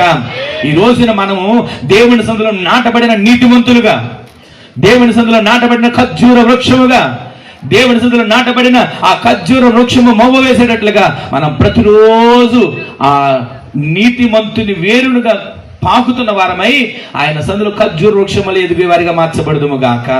పచ్చదనంతో నింపబడే వారిగా మార్చబడదుము గాక. ప్రతిరోజు అండి మనం ఏదేదో ఊహించుకుంటాం, కానీ మనకు అంత మంచి జరుగుతుందని విశ్వసించండి. మీ పిల్లలతో లేవగా చెప్పండి, దేవుడిని మీకు మేలు చేస్తాడని. మీ కుటుంబంతో మీరు పలకండి, దేవుడు మన కుటుంబాన్ని మేలు చేస్తాడని. మన నోటి మాటను దేవుడు స్థిరపరుస్తాడండి. తెలుసా, యెహెజ్కేలు దేవునాడు, నరపుత్రుడా నిలబడు, ఇదిగో నీవు ఇది ప్రవచించు అంటే అప్పుడు ఆయన ఏమనాలి? అయ్యా, నేను ప్రవచిస్తే ఏం జరుగుతుంది, నేను ప్రవచిస్తే ఏం కార్యం జరుగుతుంది అనాలి. కానీ ప్రవచించాడండి. అక్కడ ఉన్నటువంటి ఎముకలే, అక్కడ ఉన్నటువంటి నిర్జీవమైన ఎముకలే, గూళ్ళుగా కట్టుకుని ఎముకలే. కానీ ఎప్పుడైతే ప్రవచించడం మొదలు పెట్టాడో గడ గడ గడ గడమని ఒక ధ్వని మొదలైంది. ఎముకలన్నీ కూడా ఒకదానికొకటి వచ్చి అమర్చబడి, ఒకప్పుడు ఎముకలే కానీ తర్వాత మహాసైన్యంగా మార్చబడింది. ఆమె చెప్పండి. ఈ రోజున మన నోటితో ప్రతిరోజు మనం పలకాలని మేలు కలుగుతుందని, ప్రతిరోజు మనం దీవించాలండి. ప్రతిరోజు మనం దేవుడి సందులో ఎవరైనా సరే, వారు ఎలాంటి వారైనా సరే, మనం చేతులెత్తి దీవించినప్పుడంట వారు ఒక దినాన ఆ మేలును పొందుకొని దేవుని వైపు తిరగగలుగుతారు. ఆమె చెప్పండి. ప్రతిరోజు కూడా ఇప్పుడు మనకు తెలిసిన మాట చెప్పండి, మీకు తెలిసిన మాటే. రూతు గ్రంథంలో బోయజ్ ఉన్నాడు. ఆ చేలో పని చేస్తున్న వాళ్ళ దగ్గరికి వచ్చి ఏమంటాడు? యెహోవా మీకు తోడై ఉండును గాక అని అంటాడు. వాళ్ళు ఆమేనని అంటారా? ఒకసారి చూడండి ఆ మాట. రూతు గ్రంథం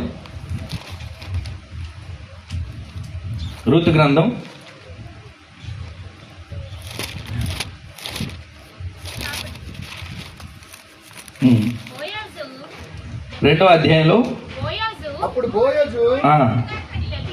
4వ వచనం చదవండి. బోయజు బెత్లెహేము నుండి వచ్చి ఆమె చెప్పండి ఒకసారి. ఇప్పుడు నేను వచ్చానండి, ఇక్కడ ఉన్నాను. యెహోవా మీకు తోడయుండును గాక అని అనగానే మీరు ఏమంటారు? ఆమేన్ అంటారు. కానీ ఇక్కడ జరిగిన మాట చెప్పనా, వాళ్ళు అంటున్నారు, చేనుకోయేవారు అంటున్నారు యెహోవా నిన్ను ఆశీర్వదించును గాక. అంటే ఆ మాటలోనే దీవెన ఉంది. యెహోవా మీకు తోడయుండును గాక అని చెప్పి బోయజ్ చెప్పాడు. అప్పుడు వాళ్ళు అన్నీ అనాలి, ఆమేన్ ఆమేన్ ఆమేన్ అనాలి, అంతేనండి. కానీ వాళ్ళు ఏమన్నారు? యెహోవా నిన్ను ఆశీర్వదించును గాక. గట్టిగా ఆమేన్ చెప్పండి. అంటే ఒకరినొకరు ఏం చేసుకోవాలి? ఇందాక ఒక మాట అయ్యగారు అన్నతో చెప్తుంటే విన్నాను, మనుష్యుల దయ రెండు ఉండాలి. అందుకే మనల్ని మనం ముందు గణపరుచుకోవాలి, మనల్ని మనం దీవించుకోవాలి. యెహోవా మీకు తోడైండును కాక అన్నాడు. వాళ్ళందరూ కూడా సర్లేండి, యజమాని చెప్పాడు, యజమాని ఆస్వాదించును కాక అని ఏమంటామని అనుకున్నారా? వాస్తవానికి ఆయన జీతం ఇచ్చేవాడు, వాస్తవానికి ఆయన పనికి పిలిచినవాడు, వాస్తవానికి ఆయన యజమాని. కానీ యజమాని వచ్చి మీకు తోడైండును కాకంటే, అయ్యా వందనాలు అయ్యా, దేవుడు మాకు తోడే ఉంటాడులే, ఆమేనని అనాలి. కానీ వీళ్ళేమంటారంటే యెహోవా నిన్ను ఆశీర్వదించును గాక.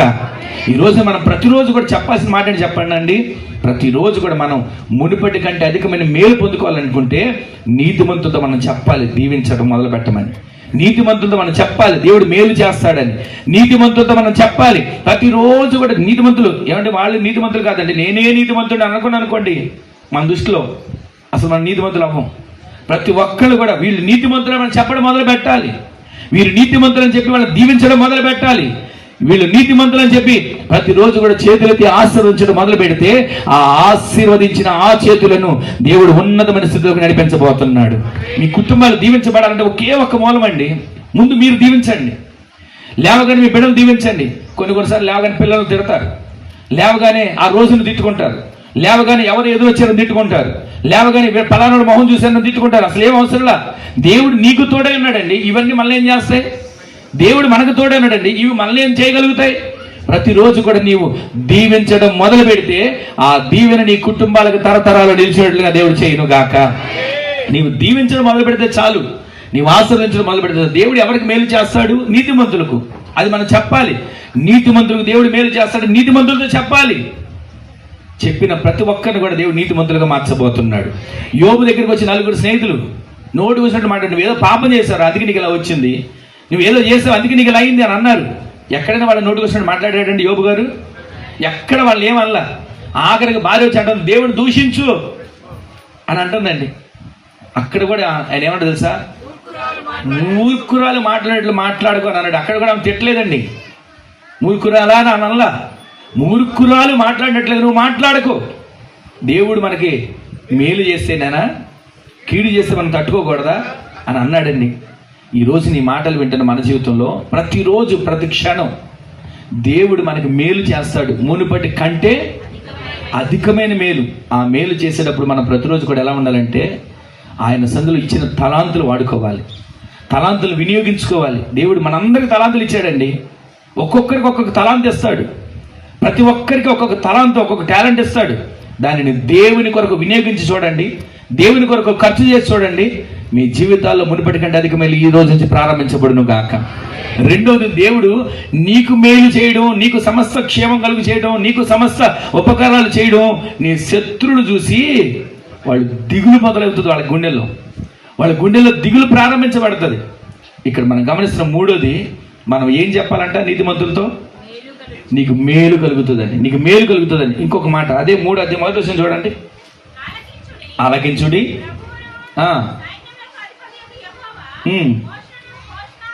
ఆ మాట జాగ్రత్తగా వినండి. పోషణ ఆధారమును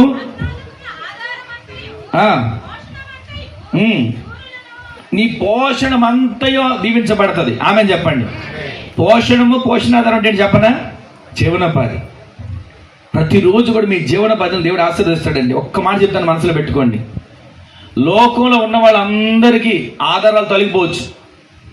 వినండి జాగ్రత్తగా. లోకంలో ఉన్న వాళ్ళందరికీ ఆధారాలు తొలగిపోవచ్చు. ఆధారం అంటే ఆధార్ కార్డులు కాదండి నేను అనేది. ఏదైనా అనుకున్న ఆధారం తొలగిపోవచ్చు, కానీ నీతిమంతులకు మాత్రం ఏ లోటు దేవుడు చేయడు. గట్టిగా ఆమె చెప్పండి.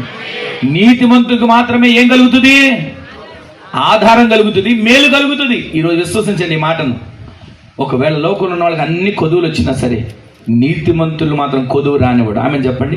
సింహపు పిల్లలు లేమి గలవై కొనును కానీ ఏ మేలు కొదువై ఉండదండి. ఈ రోజును విశ్వసించండి. ప్రతిరోజు కూడా మనకు ఏ ఆధారాలు తొలగిపోయినా, ఏ ఆధారాలు ఒకవేళ మనకి లేకపోయినా, కరువే వచ్చినా, కష్టాలు వచ్చినా, సమస్యలు వచ్చినా, నష్టాలు వచ్చినా, ఇబ్బందులు వచ్చినా, ఇరుకులు వచ్చినా, నా దేవుడు నిన్ను పోషించుటకు సమర్థుడు. నీ చేతి పని కొంచెం కావచ్చు, చిన్నది కావచ్చు, ఒకవేళ ఎక్కువ సంపాదన లేకపోవచ్చు, కానీ నిన్ను పోషించడానికి మాత్రం ఆయన మేలు చేస్తూనే ఉంటాడు. నిన్ను పోషించడానికి ఆయన బాహు చాపుతూనే ఉంటాడు. నిన్ను పోషించడానికి ఎక్కడ నీకు లోటు రానివాడు. ఇంకొక మాట చెప్పనా? దేశమంతా ఉగ్రత వచ్చింది. దేశమంతా ఉగ్రత వచ్చి అందరు మునిగిపోయే పరిస్థితి వచ్చింది. నీతిమంతుడైన నోవాహు కాపాడబడ్డాడు. ఈరోజు నీతిమంతునిగా నీవు మార్చబడితే, నీతిమంతునిగా నీ కుటుంబం మార్చబడితే, నీతిమంతునిగా నీవు అనేకులు నీతిమంతులతో నువ్వు చెప్పగలిగితే దేవుడు మేలు చేస్తాడని, మొదట నిన్ను కాపాడతాడు. నువ్వు చెప్పిన వారిని కూడా నా దేవుడు కాపాడబోతున్నాడు. నీతిమంతులకు మేలు చేస్తాడని చెప్పాలి. ఇంకొక మాట చెప్పనా? అదేంటంటే, అగ్ని గంధకాలతో సొదొమ గొమొర్రా అంతా తగలబెట్టబడిందండి. దానికి ముందు నీతిమంతుని ప్రార్థన ఒక కుటుంబాన్ని కాపాడిందా లేదా? ఈ రోజు నీవు నీతిమంతుడు అయితే నీ రక్త సంబంధికులు కాపాడబడబోతున్నారు. నీవు నీతిమంతుడిగా నీవు ప్రార్థన చేస్తే నీ ఇంట్లో రక్షణ పొందని వారు రక్షించబడబోతున్నారు. నీవు నీతిమంతునిగా దేవుని సన్నిధిలో చేసే ప్రార్థన, నీ కుటుంబంలో కట్టే బలిపీఠం, నువ్వు కార్చే కన్నీరు, నీవు పెట్టే మొర ద్వారా రక్షణ పొందని వారు, లోకంలో ఉన్నవారు, దేవునికి దూరంగా ఉన్నవారు దేవునిలో అంటు కట్టబడేట్లుగా ఒక నీతిమంతుని ప్రార్థన ద్వారా దేవుడు జరిగించును గాక. ఒకవేళ లోకమంతా అన్ని ఆధారాలు పోయి ఉండొచ్చు, లోకమంతా నీకేది మేలు కనబడకపోవచ్చు, కానీ నీవు నీతిమంతురాలుగా ఉంటే ప్రతిరోజు దేవుడు నిన్ను నడిపించబోతున్నాడు. నీవు నీతిమంతుడు అయితే నిన్ను బట్టి నీ కుటుంబాన్ని దేవుడు కాపాడబోతున్నాడు. నీవు నీతిమంతుడు అయితే నీతో కూడా ఉన్న వారిని కూడా ప్రమాదం నుంచి దేవుడు విడిపించును గాక. ఇంకొక మాట మీకు జ్ఞాపకం చేస్తాను. ఒకసారి చూడండి, అపోస్తల కార్యాల గ్రంథం 27వ అధ్యాయం 27వ వచనం.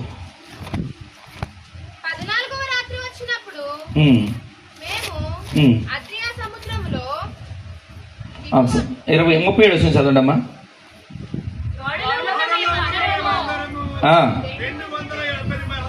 276 మందిమి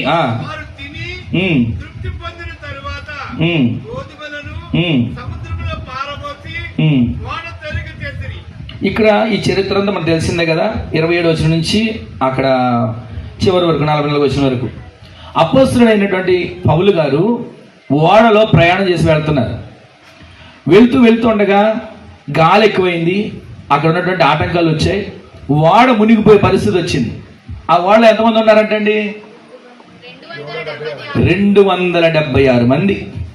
అక్కడ ఉన్న వాళ్ళందరూ అనుకున్నారు, ఇక వీళ్ళని మనం కాపాడడం మన వల్ల కాదు, వీళ్ళని చంపేద్దాం, సైనికులందరిని చంపేసి మనం ఎలాగో తప్పించుకు వెళ్ళిపోదాం అనుకుంటుంటే అప్పుడు పౌలు గారు అంటాడు, ఇదిగో ఓడకే కానీ ఓడలో ఉన్న వారికి మాత్రం ఏ హాని కలగదు అంటాడండి. అంటే ఒక వ్యక్తి ఒక బస్సులో ఉన్న, ఒక వ్యక్తి ఒక పడవలో ఉన్న ఆ వ్యక్తి నీతిమంతుడైతే, ఆ వ్యక్తి నీతిమంతుడిగా జీవిస్తే ఆ వ్యక్తి ద్వారా ప్రాంతం రక్షించబడబోతుంది. ఈ రోజున మనకున్నటువంటి ప్రాంతంలో, మనకిచ్చినటువంటి సంఘంలో, మనకిచ్చినటువంటి ఊరిలో, మనకిచ్చినటువంటి ఉద్యోగంలో నీవు నీతిమంతురాలు అయితే నీ ద్వారా నీ తోటి వారందరూ కాపాడబడబోతున్నారు. నీ ద్వారా నీ తోటి వారందరూ రక్షించబడబోతున్నారు. విశ్వసించండి, ఓడలో ఉన్న వారికి 276 మందికి ఏ హాని కలగల. అప్పటికే వాళ్ళు 14 రోజుల నుంచి ఉపవాసం ఉన్నారు. ఎందుకని? ఏమైపోతుందో, మా ప్రాణాలు కాపాడుకుంటే చాలు అని ఆహారాన్ని కూడా సముద్రంలో పడేశారు. కానీ వాళ్ళ ప్రాణాలు మాత్రం కాపాడబడి ఒడ్డుకొచ్చారు. అయితే నేను చెప్పే మాట ఏంటంటే, నీతిమంతుడు ఒక్కడున్నాడు ఆ పడవలో, ఓడలో 276 మంది కాపాడబడ్డారు. మరి ఈ రోజున నీ కుటుంబంలో నీతిమంతుడిగా నీవుంటే నీ కుటుంబం కాపాడబడుతుందిగా. నీ కుటుంబంలో నీతిమంతురాలుగా నీవుంటే నీ బిడ్డలు కాపాడబడతారుగా. ఈ రోజు నీ బిడ్డలు ఒకవేళ కాపాడబడకుండా లోకంలో ఉంటున్నారంటే నీతిమంతుడిగా నీవు మార్చబడ్డావా? నీతిమంతుడిగా నీ బిడ్డల కోసం ప్రార్థన చేయగలుగుతున్నావా? ఒక్క అబ్రహాము నీతిమంతుడిగా దేవుని సన్నిధిలో యథార్థంగా, అయ్యా 10 మంది ఉంటారేమో, ఇదిగో 50 మంది ఉంటారేమో, 40 మంది ఉంటారేమో, ఒక్కొక్కటి మెట్టు తగ్గుకుంటూ వచ్చి అడిగాడు. అడుగుతున్నాగా సరే నీ మాటను బట్టి చేస్తా అని ఆ లోతుని కుటుంబాన్ని కాపాడినట్లుగా ఈరోజు నీ ప్రార్థన, నీతిమంతులుగా నీ ప్రార్థన మార్చబడితే నీ కుటుంబాన్ని దేవుడు రక్షణ భాగ్యం దయచేయను గాక. నీతిమంతులుగా నీ ఒక్కడు మార్చబడితే చాలు, నీ కుటుంబాల్లో నిత్యము కూడా నా దేవుని బాహు నీకు తోడుకొచ్చి నడిపించును గాక. సరేనండి, ఇన్ని మాట చెప్తారు కదా, నీతిమంతులకి కష్టాలు రావా? నీతిమంతులకు ఆపదలు రావా? నీతిమంతులకు సమస్యలు రావా? నీతిమంతులకు బ్రతికితే మాకు అన్ని బాధలు ఉంటాయి అంటున్నావు కదా. అంటే ఒక మాట మీకు చెప్తాను చూడండి, నీతిమంతులకి కలిగేటువంటి బాధలు ఎలా ఉంటాయి ఒకసారి సామెతల గ్రంథం 11 చూడండి. సామెతల గ్రంథం 11 వచ్చిన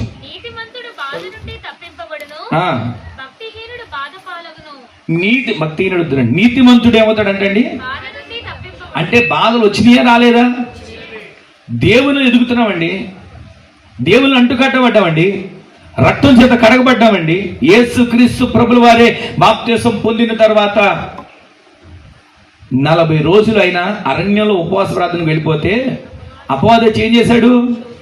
శోధించడం మొదలుపెట్టాడు. అంటే శ్రమలు రాలేదా? ఆయన ఈ భూమి మీద నరావతారుగా తిరుగుతున్నప్పుడే, భూమి మీద నరావతారుగా జీవిస్తున్నప్పుడే అపవాది వచ్చి ఆయన్ని కృంగదీయాలని, ఆయన్ని ఏదో రకంగా ఆయన ఉపవాస దీక్షను పాడు చేయాలని, ఆయనకు ఉన్నటువంటి ఆ బలహీనతను బట్టి మాట్లాడడం మొదలు పెట్టలేదా? నీవు దేవుని కుమారుడు అయితే ఈ రాళ్లను రొట్టెలుగా తీసుకుని తిను, ఆకలితో ఉన్నావు కదా, నడిచే ఓపిక లేదు, ప్రయాణం చేసే శక్తి లేదు, ఆకలితో ఉన్నావు, ఇదిగో రొట్టెలుగా చేసుకుని రాళ్ళని అని దేవుడిని శోధించిన అపవాది నీతిమంతులుగా ఉన్న మన దగ్గరికి ఎన్నిసార్లు వస్తున్నాడు జ్ఞాపకం చేసుకోండి. ఎన్నిసార్లు ఈ భక్తి ఎందుకులే అని అనిపించట్లేదా? ఎన్నిసార్లు ఈ బ్రతికెందుకులే అని అనిపించట్లేదా? ఎన్నిసార్లు ఇక నాకు ఈ జీవితం అనవసరంలే అని అనిపించట్లేదా? ఈ రోజున అపవాది ఎన్నో రకాలుగా ఆత్మజీవితం పోగొట్టాలని, నీవు మునుపటి కంటే అధికమైన పొందుకోకుండా చెయ్యాలని వాడి ప్రయత్నాలు చేస్తున్నాడు. కానీ నీవు మునుపటి కంటే అధికమైన పొందుకునేటట్లుగా నీవు దేవునిలో స్థిరపరచబడే వ్యక్తిగా మార్చబడదువు గాక, దేవునిలో అంటుకట్టబడిన వ్యక్తిగా మార్చబడదువు గాక. నీతిమంతునికి కలుగు ఆపదలు అనేకములని కీర్తన గ్రంథం 34:19 ఉంది. విడిపిస్తాడు. ఈ మాట వినండి, నీతిమంతులకి బాధలు వస్తున్నాయి, నీతిమంతులకి కష్టాలు వస్తున్నాయి. అబ్రహాము నీతిమంతుడే అని విన్నాం కదండి, మనం విన్నామండి. అబ్రహాము నీతిమంతుడే. అబ్రహాము దేవుని నమ్మెను, అది అతనికి ఎంచబడింది. సరే, దేవుని నమ్మాడు, నీతిమంతుడిగా అయ్యాడు, బాధలు రాలేదా? పిలుపునకు లోబడ్డాడు.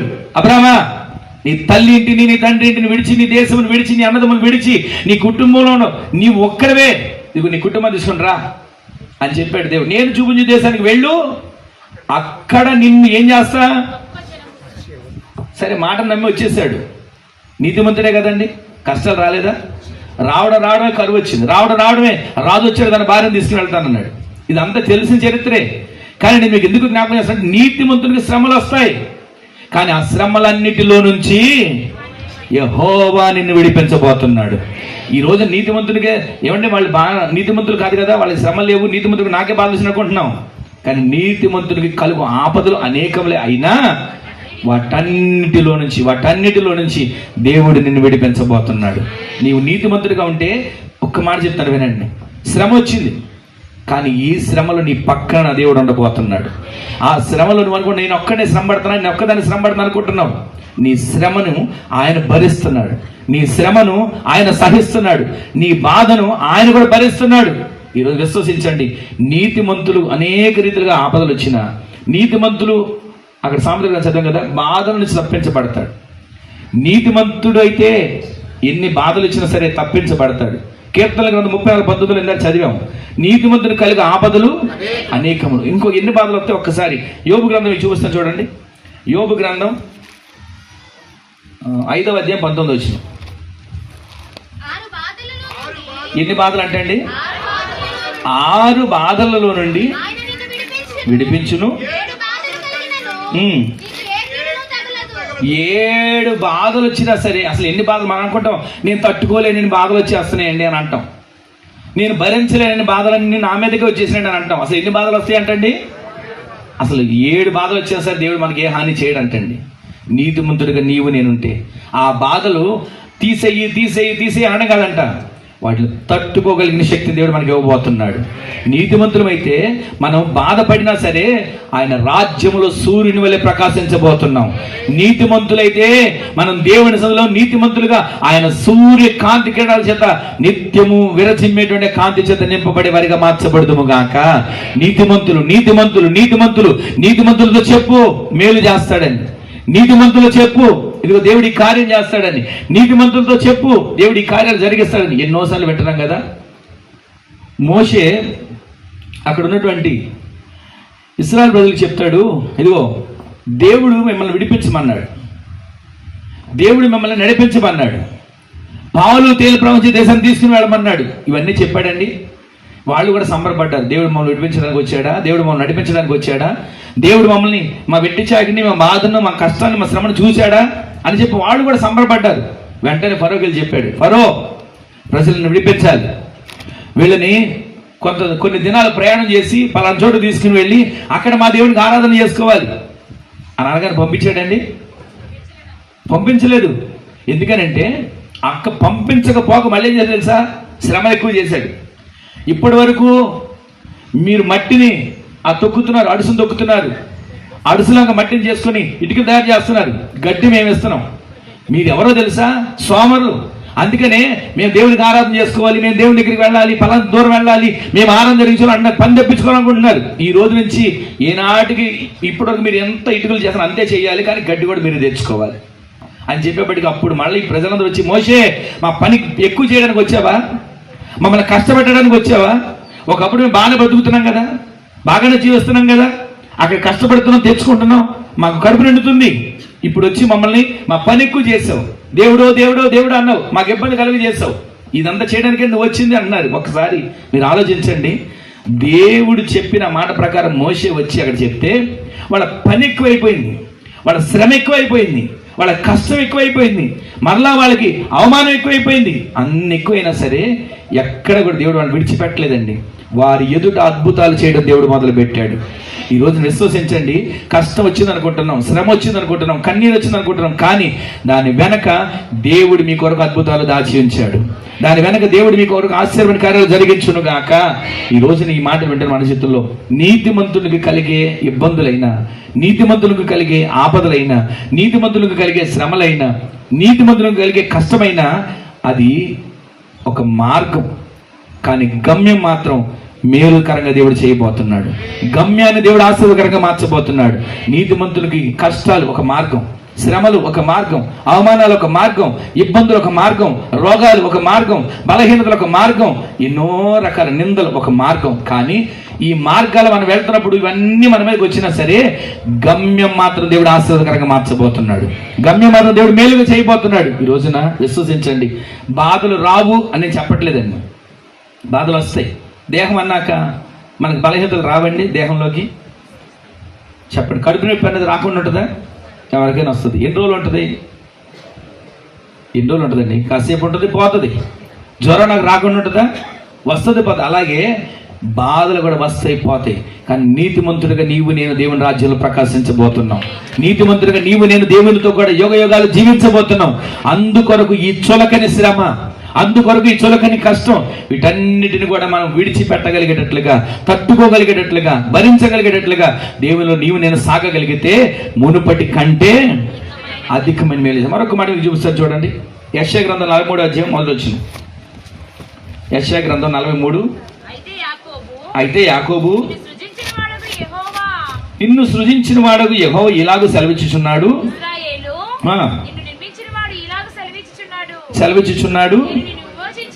నేను నిన్ను విమోచించి ఉన్నాను, భయపడకు, పేరు పెట్టి నిన్ను పిలిచి ఉన్నాను, నీవు నా సొత్తు. గట్టిగా ఒకసారి ఆమె చెప్పండి.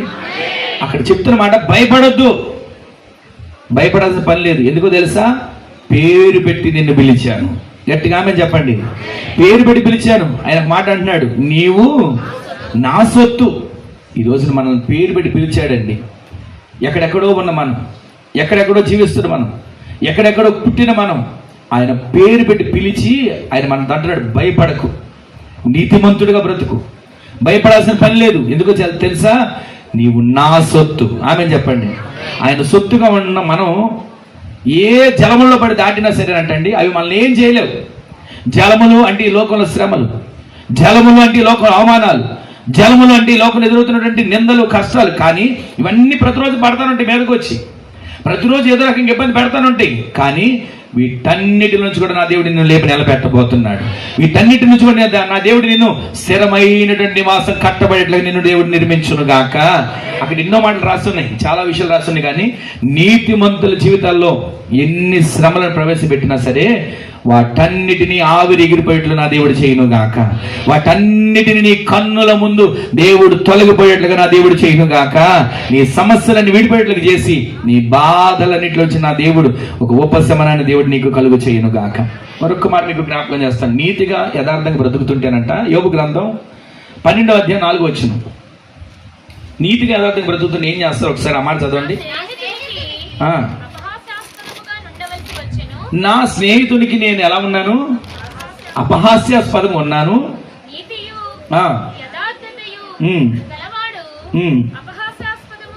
అసలు నీతి యథార్థత కలిగి నేను ఏమైపోయాను? ఇప్పుడు అపహాస్యాస్పదంగా మార్చబడిపోయా. భక్తుడు అంటున్నాడు అక్కడ, నా స్నేహితునికి నేను అపహాస్యాస్పదంగా మార్చబడాల్సి వచ్చింది కదా. నీతిగా బ్రతిక, ఎవరిని అన్యాయం చేయలా, నీతిగా బ్రతిక, ఎవరిని దోచుకోలా, నీతిగా బ్రతిక, ఎవరిని ఆశించలా, నీతిగా బ్రతిక, ఎక్కడ కూడా నేను వేరొకరితో దోచుకోవడానికో అపహరించడానికి నేను ఎక్కడ ఇష్టపడలా. కానీ ఎంత యథార్థంగా బ్రతికి నేనేమైపోయినా ఆఖరికి అపహాస్యాస్పదంగా అయిపోయినా అంటున్నాడు కదండి. ఇరవై గ్రంథంలో మాట్లాడాడు, నేను దినమెల్లా నవ్వుల పాలైపోయాను నీతిగా బ్రతికినందుకు. ఈ లోకంలో నీతిగా బ్రతికితే అపహాస్యాస్పదంగానే ఉంటామండి. ఈ లోకంలో నీతిగా బ్రతికితే నవ్వుల పాలైపోతున్నాం. కానీ ఈ నవ్వుల పాలు, ఈ అపహాస్యాస్పదంతో ఒక మార్గం. కానీ దీని గమ్యం దేవుడు దీవెనకరంగా మార్చుతున్నాడు. దీని గమ్యం దేవుడు మేలుకరంగా మారుస్తున్నాడు. దీని గమ్యం దేవుడు నిన్ను మహిమకరంగా దేవుడు మార్చబోతున్నాడు. ఇలాగేనంట ఒక ఆయన ఒక సేవకుడి దగ్గరికి వెళ్ళి ఒక మాట అన్నాడంట, అయ్యా నేను యేసు ప్రభులాగా సేవ చేయాలనుకుంటున్నా అన్నాడంట. చాలామంది వచ్చిన వాళ్ళందరూ, సేవకు వచ్చిన వాళ్ళందరూ ఒక రకంగా మాట్లాడుకుంటుంటే అక్కడ ఉన్నటువంటి పెద్ద ఆయన వీళ్ళందరినీ గమనిస్తున్నాడు, వింటున్నాడు. అందరూ ఒక్కొక్కరు చెప్తున్నారు, నేను యేసన్న గారి లాగా సేవ చేస్తాను, నేను భక్త సింగ్ గారి లాగా సేవ చేస్తాను, నేను పలానా ఆయనలాగా దినకరన్ లాగా సేవ చేస్తాను, నేను పలానా ఆయనలాగా బెన్హిన్ గారి లాగా టచ్ అంటే పడిపోయేట్లాగా సేవ చేస్తాను. అలా ఒక్కొక్కరు ఒక్కొక్క రకంగా చెప్పుకుంటూ వస్తుంటే ఒక ఆయన అన్నాడంట, వీళ్ళందరిలాగా కాదండి, నేను యేసుక్రీస్తు ప్రభులాగా సేవ చేస్తాను అని అన్నాడంటండి. ఆ మాట అనగానే అక్కడ ఉన్న వాళ్ళందరూ నవ్వారంటండి. వాళ్ళు ఎందుకో నవ్వారు. నవ్వగానే ఆ సేవకుడు పిలిచి వాళ్ళందరూ అన్నాడంట, నేను యేసు ప్రభులాగా సేవ చేస్తానంటే మీరు అందరూ నవ్వుతున్నారు అని చెప్పి వాళ్ళ మీద అరిచాడు, విరుసుకు పడ్డాడు. ఇదంతా అయిపోయిన తర్వాత అక్కడ చూసిన సేవకుడు పెద్ద ఆయన దగ్గరికి పిలిచాడంట, అయ్యా యేసు ప్రభులాగా సేవ చేస్తానన్నా బాగానే ఉంది. యేసు ప్రభులాగా సేవ చేయడం అంటే ఏదో తెల్లబట్టలు వేసుకొని మనం ఏదో భక్తి చేస్తున్నట్టు కనబడితే సరిపోద్ది అనుకుంటున్నావు. యేసు ప్రభులాగా సేవ చేయడం అంటే సాదాసీదా విషయం అనుకుంటున్నావు. యేసు ప్రభు సేవ చేస్తున్న రోజుల్లో ఎంత అపహాస్యాస్పదంగా మాట్లాడారో తెలుసా? యేసు ప్రభు సేవ చేస్తున్నప్పుడు ఆయన చూసి హేళన చేశారు తెలుసా? యేసు ప్రభులో సేవ చేస్తున్నప్పుడు ఆయన ముఖం మీద ముసుగేసి పిడిగుద్దులు గుద్దారు తెలుసా? నిన్ను కొట్టింది ఎవరో చెప్పమని ఆయన హేళన చేసి అపహాస్యాస్పదంగా మాట్లాడారు తెలుసా? యేసు ప్రభు ఆయన సేవ చేస్తున్నప్పుడు ఒక ముళ్ళ కిరీటాన్ని తీసుకొచ్చి కిరీటంలాగా అల్లి ఆయన తల మీద పెట్టారు. అంతటితో సరిపోక ఆగక ఒక వ్యక్తి ఒక కర్ర తీసుకుని వచ్చి, రెల్లు కర్రను తీసుకుని వచ్చి ఆ ముళ్ళ కిరీటం మీద తల మీద పెట్టిందని కొడుతూ ఆ ముళ్ళన్ని కణతల్లోకి, కళ్ళలోకి, మెదడులోకి ఇరుక్కుపోతా ఉంటుంటే ఆయన ఏమి మాట్లాడుకుని మౌనంగా ఉన్నాడు. అది తెలుసా? యేసుక్రీస్తు ప్రభుల వారిని ఎంత హేళన చేస్తున్నా, బెత్తంతో కొడుతున్నా, ఎవరు కొట్టారో చెప్పు అని హేళన చేస్తున్నా సరే, ఇన్ని చేసినా యేసయ్య ఎక్కడ కూడా నోరు తెరిచి మాట్లాడలా. యేసయ్య ఎక్కడ కూడా ఎవరైనా నన్ను కొట్టింది అపవాదిని పిలిచారే, కర్రుడా నువ్వేనా నన్ను కొట్టింది, ఎట్రా నీ ఎంత చూస్తా అని అన్నాడండి ఎప్పుడైనా? యేసుక్రీస్తు ప్రభుల వారు ఆయన అంత అవమానపరుస్తున్నా, హింస పెడుతున్నా, హేళన చేస్తున్నా 2025 సంవత్సరాల క్రితమే ఆయన మన కోసం భూమి మీదకి సశరీరుడిగా వచ్చి ప్రాణం పెడుతున్నా చూసి నవ్వుకున్నారు. ఇంకొక మాట చెప్పనా, వారు శిలువ మీద యేసుక్రీస్తు ప్రభుల వారు ఉన్నప్పుడు కూడా తలూపుతున్నారు బయట నడుస్తా, నువ్వు దేవుని కుమారుడు దిగిరా, శిలువను దిగిరావయ్యా, నువ్వు దేవుని కుమారుడు దిగిరా, ఆ మేకలు తీసుకునిరా. ఆ రోజున అన్నారు, ఈ రోజున అంటున్నారు. నువ్వు దేవుని కుమారుడు అయితే దిగిరా, పక్కన ఉన్న దొంగలు అంటున్నారు. నువ్వు దేవుని కుమారుడు అయితే నిన్ను నువ్వు రక్షించుకో, మమ్మల్ని కూడా రక్షించు. ఎన్ని అవమానాలు పెట్టారండి. ఆయన కొడుతున్నా, కట్టేసి కొరడాలతో కొడుతున్నా మారు మాట మాట్లాడాల. ఆయన్ని కిందకి ఈడ్చుకుని వెళ్తా ఉంటుంటే రక్తం నేలంతా పారుతున్నా ఒక్క మాట ఆయన తిరిగి మాట్లాడాల. పిడిగుద్దులు గుద్దుతున్నా ఆయన ఒక్క మాట మాట్లాడాల. గేలి చేస్తున్నా, పరిహాసం ఆడుతున్నా, అపహాస్యాస్పదంగా మాట్లాడుతున్నా ఆయన ఒక్క మాట మాట్లాడలేదండి. సమస్తాన్ని భరించాడు. ఈయన అంటాడు, వాళ్ళు ఎందుకో నవ్వుకున్నారు, నువ్వు యేసుక్రీస్తు ప్రభులాగా సేవ చేస్తానంటే. దానికే నీకు అంత కోపం వచ్చింది. యేసుక్రీస్తు ప్రభులాగా సేవ చేయడం అంటే ఇది. ఆయన యేసుక్రీస్తు ప్రభుల వారు కొరడాలతో కొడుతున్నా, గేలి చేస్తున్నా, ముఖం మీద ఉమ్మేస్తున్నా ఆయన మౌనంగా ఉన్నాడు. వధకు తేబడిన గొర్రె పిల్లవాళ్ళే. ఈరోజు మనలో ఎక్కడుంది ఆ త్యాగం? మనలో ఎక్కడుంది ఆ సహనం? ఈ రోజు మనం గమనించినట్లయితే ప్రతిరోజు సైనికులు అపహాస్యాస్పదంగా మాట్లాడారు. యేసు ప్రభుని సైనికులు అపహాస్యాస్పదంగా మాట్లాడారు. హేరోదు రాజు అంటాడు, ఎగతాళిగా మాట్లాడతాడు, నువ్వు మాట్లాడు, నేను విడిపించగల సామర్థ్యం నా దగ్గర ఉంది, నువ్వు మాట్లాడు, ఏదైనా జవాబు ఇవ్వు. ఎగతాళిగా మాట్లాడుతున్నాడు. ప్రధాన యాజకులు హేళన చేశారు. సిలువ మీద ఉన్నప్పుడు చెప్పాను కదా, దారిని పోయి వాళ్ళందరూ కూడా వచ్చి దిగిరా, సిలువ దిగిరావయ్యా, నువ్వు సిలువ దిగొస్తే మేము దేవుడే నమ్ముతాం, నిన్ను నువ్వు రక్షించుకుంటే మేము దేవుడే నమ్ముతాం. ఇన్ని మాటలు యేసుక్రీస్తు ప్రభువులు అని అంటుంటే నోరు మెదపలేదట. ఆయన నీతిమంతుని జీవితంలో ఇవన్నీ జరిగాయి. కానీ ఆ నీతిమంతుడు ఒక దినాన సజీవుడిగా తిరిగి లేచాడు. ఆమెను చెప్పండి. ఈరోజు నీవు నేను నీతిమంతులమైతే ఆ నీతిమంతుని బిడ్డలుగా మనం బ్రతికితే ఇక్కడ ఒకవేళ శారీరకంగా చనిపోవచ్చు, కానీ జీవంతో మహిమ కలిగిన దేహాన్ని నింపుకొని ఆయనతో కూడా యోగవ్యాలు జీవించేట్లుగా నా దేవుడు సహాయం చేయను గాక. వాళ్ళలాగా ప్రతిరోజు కూడా ఎన్నిసార్లు మనకి ఎదురవుతున్నాయి అవమానాలు, ఎన్నిసార్లు మనకి ఎదురవుతున్నాయి హేళనలు, ఎన్నిసార్లు మనకి ఎదురవుతున్నాయి. ఎవరో దేనికో నవ్వుకుంటున్నారు, ఎవరో దేనికో మాట్లాడుకుంటున్నారు, మనదే నా గురించి అనుకుని ఎన్నిసార్లు గాయపడిపోతున్నాం, భక్తిని విడిచిపెట్టేస్తున్నాం, సన్నిధిని పోగొట్టుకుంటున్నాం, మందిరాన్ని దూరం అయిపోతున్నాం. ఈ రోజున దేవుడు అంతా మాట్లాడుతున్నాడు. ఆయన మునుపటి కంటే అధికమైన మేలు నీకు చేయాలని, నాకు చేయాలని ఆయన మాట్లాడుతున్నాడు. ఈ రోజున ఎన్నోసార్లు మన జీవితాల్లో దేవుడు చేసిన మేలులు మర్చిపోతుంటాం. ఏదో వచ్చిన చిన్న సమస్యను చూసి ఆ సమస్యలోనే మన జీవితానికి చాలా అనుకుంటున్నాం, మిగిసిపోయింది అనుకుంటే దేవుడు లేడు అనుకుంటున్నాం.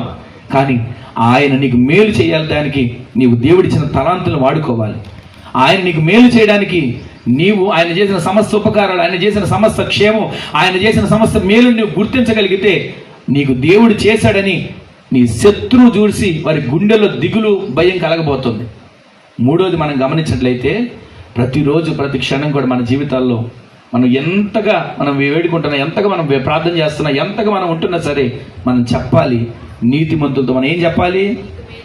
దేవుడు నీకు మేలు చేస్తాడు, దేవుడు నీకు మేలు చేస్తాడు అని నీతిమంతులతో నీవు చెప్పగలిగితే నీ ప్రార్థన పరలోకానికి చేరుతుంది, నీ భక్తి నిన్ను ఆ నిత్య రాజ్యానికి నడిపిస్తుంది, నీ కుటుంబం నీ ద్వారా నీతిమంతుల ప్రార్థన ద్వారా రక్షించబడును గాక. ఇంకొక మాట మీకు జ్ఞాపకం చేస్తాను. ఇలాగే మనకు తెలిసిన చరిత్రే హన్నా చరిత్ర. ఎంతసేపు ఆమె ఏం చేస్తుంది తెలుసా? ఏ రోజు తనకు పిల్లలు లేరని చెప్పి దిగులు పడతా ఉండేది ప్రతిరోజు. ఏ రోజైనా భర్త దూషించాడండి? చెప్పండి. తన భర్త ఏ రోజైనా హన్నాన్ని దూషించాడా? దూషించలేదు. ఇంకేమంటే తెలుసా? ఎందుకమ్మా బాధపడతావు, 10 మంది కుమారుల కంటే నేను నీకు శ్రేష్ఠుడని కానా అని అన్నాడు. కానీ ఎంతకీ ఆమెకు బాధ ఎక్కడ వచ్చింది? బాగా చెప్పారు, పెనిన్న వల్ల వచ్చింది బాధ. అంటే ఆడదానికి శత్రువు. అర్థమైంది కదా మీకు? అంటే ఇప్పుడు ఈ మనిషి మందిరంలోకి వెళ్ళి ఏడవడానికి ప్రార్థన చేయడానికి కారణం ఎవరు? మనం పెనిన్నని తిట్టుకుంటాం, కానీ ఆ మనిషి లేకపోతే అన్న మందిరంలోకి వెళ్ళినట్టుగా రాసుండేదా చరిత్రలో? ఆ మనిషి లేకపోతే అన్న అక్కడ దేవుని సందులో ప్రార్థన చేయగా సమూయేలు తర్వాత పుట్టినట్లుగా, సమూయేలు ఒక ప్రవక్త అయినట్లుగా మనం చూసేవాళ్ళం అంటారా? ఆ పెనిన్న ఉంది. అంటే ఈరోజు నీవు ప్రార్థన చేయాలంటే పొడిచేవాళ్ళు ఉంటారు, ప్రార్థన చేయాలంటే నిన్ను బాధ కలిగించే వాళ్ళు ఉంటారు. నీవు ప్రార్థన నీ కన్నీళ్ళు రావాలంటే ఒక్కొక్కసారి నీ ఇంట్లో నీ కుటుంబంలో భర్తనే లేపొచ్చు, ఒక్కొక్కసారి భర్త కోసం భార్యనే లేపొచ్చు, ఒకవేళ తల్లిదండ్రుల కోసం పిల్లల్ని లేపొచ్చు. ఎందుకు చెప్పనా? నీ కన్నీరు దేవుడి సందులో విలువైనదిగా మార్చబడబోతుంది.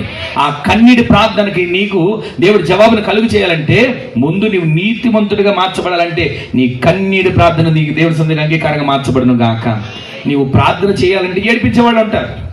నీవు ప్రార్థన ఒక్కోసారి అనుకుంటే ఆ ప్రార్థన రాదండి, అసలు ప్రార్థన కన్నీరు రాదండి అంటుంటాం కదా. అది పొడిచేవాళ్ళు ఉంటే కన్నీరు ఆటోమేటిక్గా వచ్చేస్తుంది. బాధ అనేది గుండెలో ఉంటే, హృదయంలో ఉంటే కన్నీరు ఆటోమేటిక్గా వచ్చేస్తుంది. అందుకే చెప్తున్నాను, నీతిమంతుని ప్రార్థనగా మన ప్రార్థన మార్చబడును గాక. మనం ఎక్కడ బాధపడతామో అక్కడే దేవుడు మనకి నెమ్మదిని దయచేయబోతున్నాడు. చివరిగా ఒక మాట మీకు చెప్పి నేను ప్రార్థన చేస్తాను. ఇర్మియా ప్రవచన గ్రంథం 32వ అధ్యాయం 41 వచ్చింది. ఒకసారి చూడండి అన్నమాట.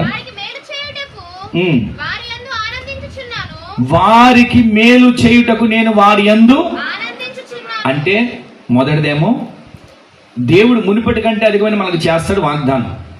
ఆ మునుపటి కంటే అధికమైన మేలు చేయాలంటే దేవుడు మనకి ఇచ్చిన తలాంతుల్ని మనం జాగ్రత్తగా వాడుకోవాలి. భక్తి అదొక తలాంతు, ప్రార్థన ఒక తలాంతు, కృప ఒక తలాంతు, అభిషేకం ఒక తలాంతు, పరిశుద్ధాత్మ నింపుదల ఒక తలాంతు, పరిచర్య చేయడం ఒక తలాంతు, దేవుడిచ్చిన పాట పాడడం ఒక తలాంతు, ఆరాధన జరిగించడం ఒక తలాంతు. దేవుడు మనకిచ్చిన ప్రతిదీ ఆ తలాంతులు మనం వాడుకోవాలి. అప్పుడు దేవుడు మనకి మునుపటి కంటే అధికమైన మేలు కలుగు చేస్తాడు. రెండవది, మనం ప్రతిరోజు కూడా ప్రతి క్షణం కూడా మనం ఎలా ఉండాలంటే ఆయన సన్నిధిలో ఆయనతో కూడా మనం అంటుకట్టబడినప్పుడు నీకు దేవుడు చేసే సమస్త మేలులు సమస్త ఉపకారాలు అన్నిటిని బట్టి నీ శత్రు గుండెల్లో ఏమవుతుంది? భయము దిగులు కలుగుతుంది. అప్పుడు దేవుడు నీకు మేలు చేశాడు నీకు అర్థమవుతుంది. మూడోది, మనం ఎలా ఉండాలి చెప్పనా? ప్రతిరోజు కూడా నువ్వు చెప్పాలి. ఎవరికి? నీతిమంతులకు ఏం చెప్పాలి? దేవుడు మేలు చేస్తాడు. ఎంతకి నీతిమంతులకు బాధలు లేవా? నీతిమంతులకు కష్టాలు లేవా? నీతిమంతులకి అన్ని బాగానే ఉన్నాయి అంటే వింటూ వచ్చాం. నీతిమంతులకి కనుక బాధలు అనేకములు అయినను వాటన్నిటిలో నుంచి దేవుడు విడిపించబోతున్నాడు. నీతిమంతులుగా నీవు మార్చబడితే, నీతిమంతులుగా తీర్చిదిద్దబడితే, నీతిమంతుడైన ఆ యేసు లక్షణాలు నీలోకి నాలోకి రాగలిగితే మనం ఒక దినాన పరలోకంలో మనం చేరడమే కాదు, మన తోటి అనేకులను పరలోక రాజ్యానికి సిద్ధపరిచే గుంపులో మనం నింపబడదుము గాక. చివరిగా మరొక మాట మీకు జ్ఞాపకం చేస్తాను. అదేంటంటే, ఎవరి యందు దేవుడు ఆనందిస్తాడో వారికి ఏం చేస్తాడండి? మేలు చేస్తాడు. ఎందుకు దేవుడు మన యందు ఆనందించాలి? దేవుడు మన యందు సంతోషించాలి. ఎలా సంతోషిస్తాడు? వెండి ఇస్తేనా, బంగారం ఇస్తేనా, పొలం ఇస్తేనా, లేదా మనం ఏదైనా కానుకిస్తేనా? దేవుడు మన యందు ఎలా ఆనందిస్తాడు? ఒక మాట చెప్తాను చూడండి. మత్తయి సువార్త 3వ అధ్యాయం 17 వచ్చిన మనందరూ తెలిసిన మాటే. అది ఎప్పుడు చదివే మాటే, మనం వినే మాటే. ఇదిగో, ఉమ్. ఈయనే నా ప్రియకుమారుడు, పరలోకం నుంచి ఒక స్వరం వినబడుతుంది. ఈయనే నా ప్రియకుమారుడు, ఈయన యందు నేను ఆనందించుచున్నాను. ఈయన యందు నేను ఆనందించుచున్నాను. గట్టిగా ఆమేన్ చెప్పండి. ఎవరి గురించి ఎవరు చెప్తున్నారు ఈ మాట? యేసు క్రీస్తు ప్రభుల వారి గురించి తండ్రి అయిన దేవుడు మాట్లాడుతున్నాడు. ఆయన ఎప్పుడు ఈ మాట మాట్లాడుతున్నాడు? యేసు క్రీస్తు ప్రభుల వారు నేటి బాప్తిసం పొందుకొని ఒడ్డుకు రాగానే, బాప్తిసం పొందుకున్న తర్వాత పైనుంచి స్వరం పడుతుంది, ఈయనే నా ప్రియ కుమారుడు, ఈయన యందు నేను ఆనందిస్తున్నాను. అంటే రక్షణ పొందుకుని మనల్ని చూసి ప్రభు ఆనందిస్తాడు. రక్షణ పొందిన మనల్ని చూసి ప్రభు ఆనందిస్తాడు. అయితే రక్షణ పొంది ఎన్ని సంవత్సరాలు అయింది అని కాదు, ఈ రోజే రక్షణ పొందాం అని కాదు. ఈ రోజు రక్షణ పొందినా, కొన్ని సంవత్సరాల క్రితం రక్షణ పొందినా, ఆ రక్షణ మనం కాపాడుకుంటూ దేవునిలో విశ్వాసం మనం సాగగలిగితే మనల్ని చూసి దేవుడు ఆనందించును గాక. మన యందు దేవుడు సంతోషిస్తున్నాడా అని మనం ప్రశ్న చేసుకోవాలి. నన్ను బట్టి దేవుడు సంతోషిస్తున్నాడా? నన్ను బట్టి దేవుడు ఆనందిస్తున్నాడా? ఒకళ్ళు నన్ను బట్టి దేవుడు దుఃఖపడుతున్నాడా? నా ద్వారా దేవుని గాయాలు నేను రేపుతున్నానా? నా ద్వారా ఒకప్పుడు రోమా సైనికులు ఆయన చేతులలో మేకులతో గుచ్చారు. కానీ ఒకవేళ ఇప్పుడు నేను చేసే అతిక్రమం, నేను చేసే వ్యతిరేక పదాలు, నేను అనేటువంటి దోషకరమైన మాటల ద్వారా నా దేవుడు నేను గాయాన్ని రేపుతున్నానా? నన్ను బట్టి నా దేవుడు ఆనందిస్తున్నాడా? నన్ను బట్టి నా దేవుడు దుఃఖపడుతున్నాడా అని మనం పరిశీలన చేసుకోవాలి. ఒక మాట మీకు జ్ఞాపకం చేస్తాను. దానియేలు గ్రంథంలో దానియేలు గురించి ఒక మాట ఉంటుంది. 10వ అధ్యాయం 19వ వచనం చదవండి. చక్కటి మాట ఉంటుంది. కొన్ని మాటలు చెప్పి ప్రార్థన చేస్తాను. నీవు బహుప్రియుడవు, నీవు బహుప్రియుడవు, భయపడకుము, ఉమ్. శుభమగును. నీకు శుభము కలుగుబోతుంది. గట్టిగా ఆమేన్ చెప్పండి. ఈ సభలలో మీ కుటుంబాలకు శుభం కలుగును గాక. ఈ సభల ద్వారా ఈ ప్రాంతానికి శుభం కలుగును గాక. ఈ సభల ద్వారా ఈ పరిచర్యకు శుభం కలుగును గాక. ఈ సభల ద్వారా మీ కుటుంబాలన్నిటికీ దేవుడు మునుపటి కంటే అధికమైన మేలు కలుగు చేయను గాక. ఇక్కడ మనం చదివిన మాటలో గమనిస్తే దానియేలు గురించి దేవుని దూత దిగొచ్చి మాట్లాడుతున్న మాట, దానియేలు నీవెవరివి? నీవు బహుప్రియుడవు, నీవు భయపడాల్సిన పని లేదు. ఎందుకని దావీదు గురించి అంత మాటలు మాట్లాడాడు? బహుప్రియుడు అని ఎలా చెప్పగలిగాడు? ఎందుకని దానియేలు గురించి నువ్వు ఏ భయం అవసరం లేదు, నువ్వు దేని గురించి దిగులు పడక్కర్లేదు, భయపడొద్దు అని ఎందుకు చెప్తున్నాడు అని అంటే, ఒకసారి 2వ అధ్యాయం 47 వచనం చదవండి ఒకసారి. దానియేలు గ్రంథం 2:40.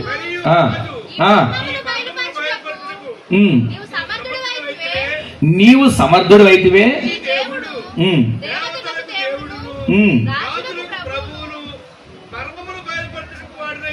అక్కడ నెబుకద్నెజరు దానియేలును బట్టి ఏం మాట్లాడతాడో చూసారా? దేవుని కనపరుస్తున్నాడు. ఒకసారి చదవండి ఆ మాట.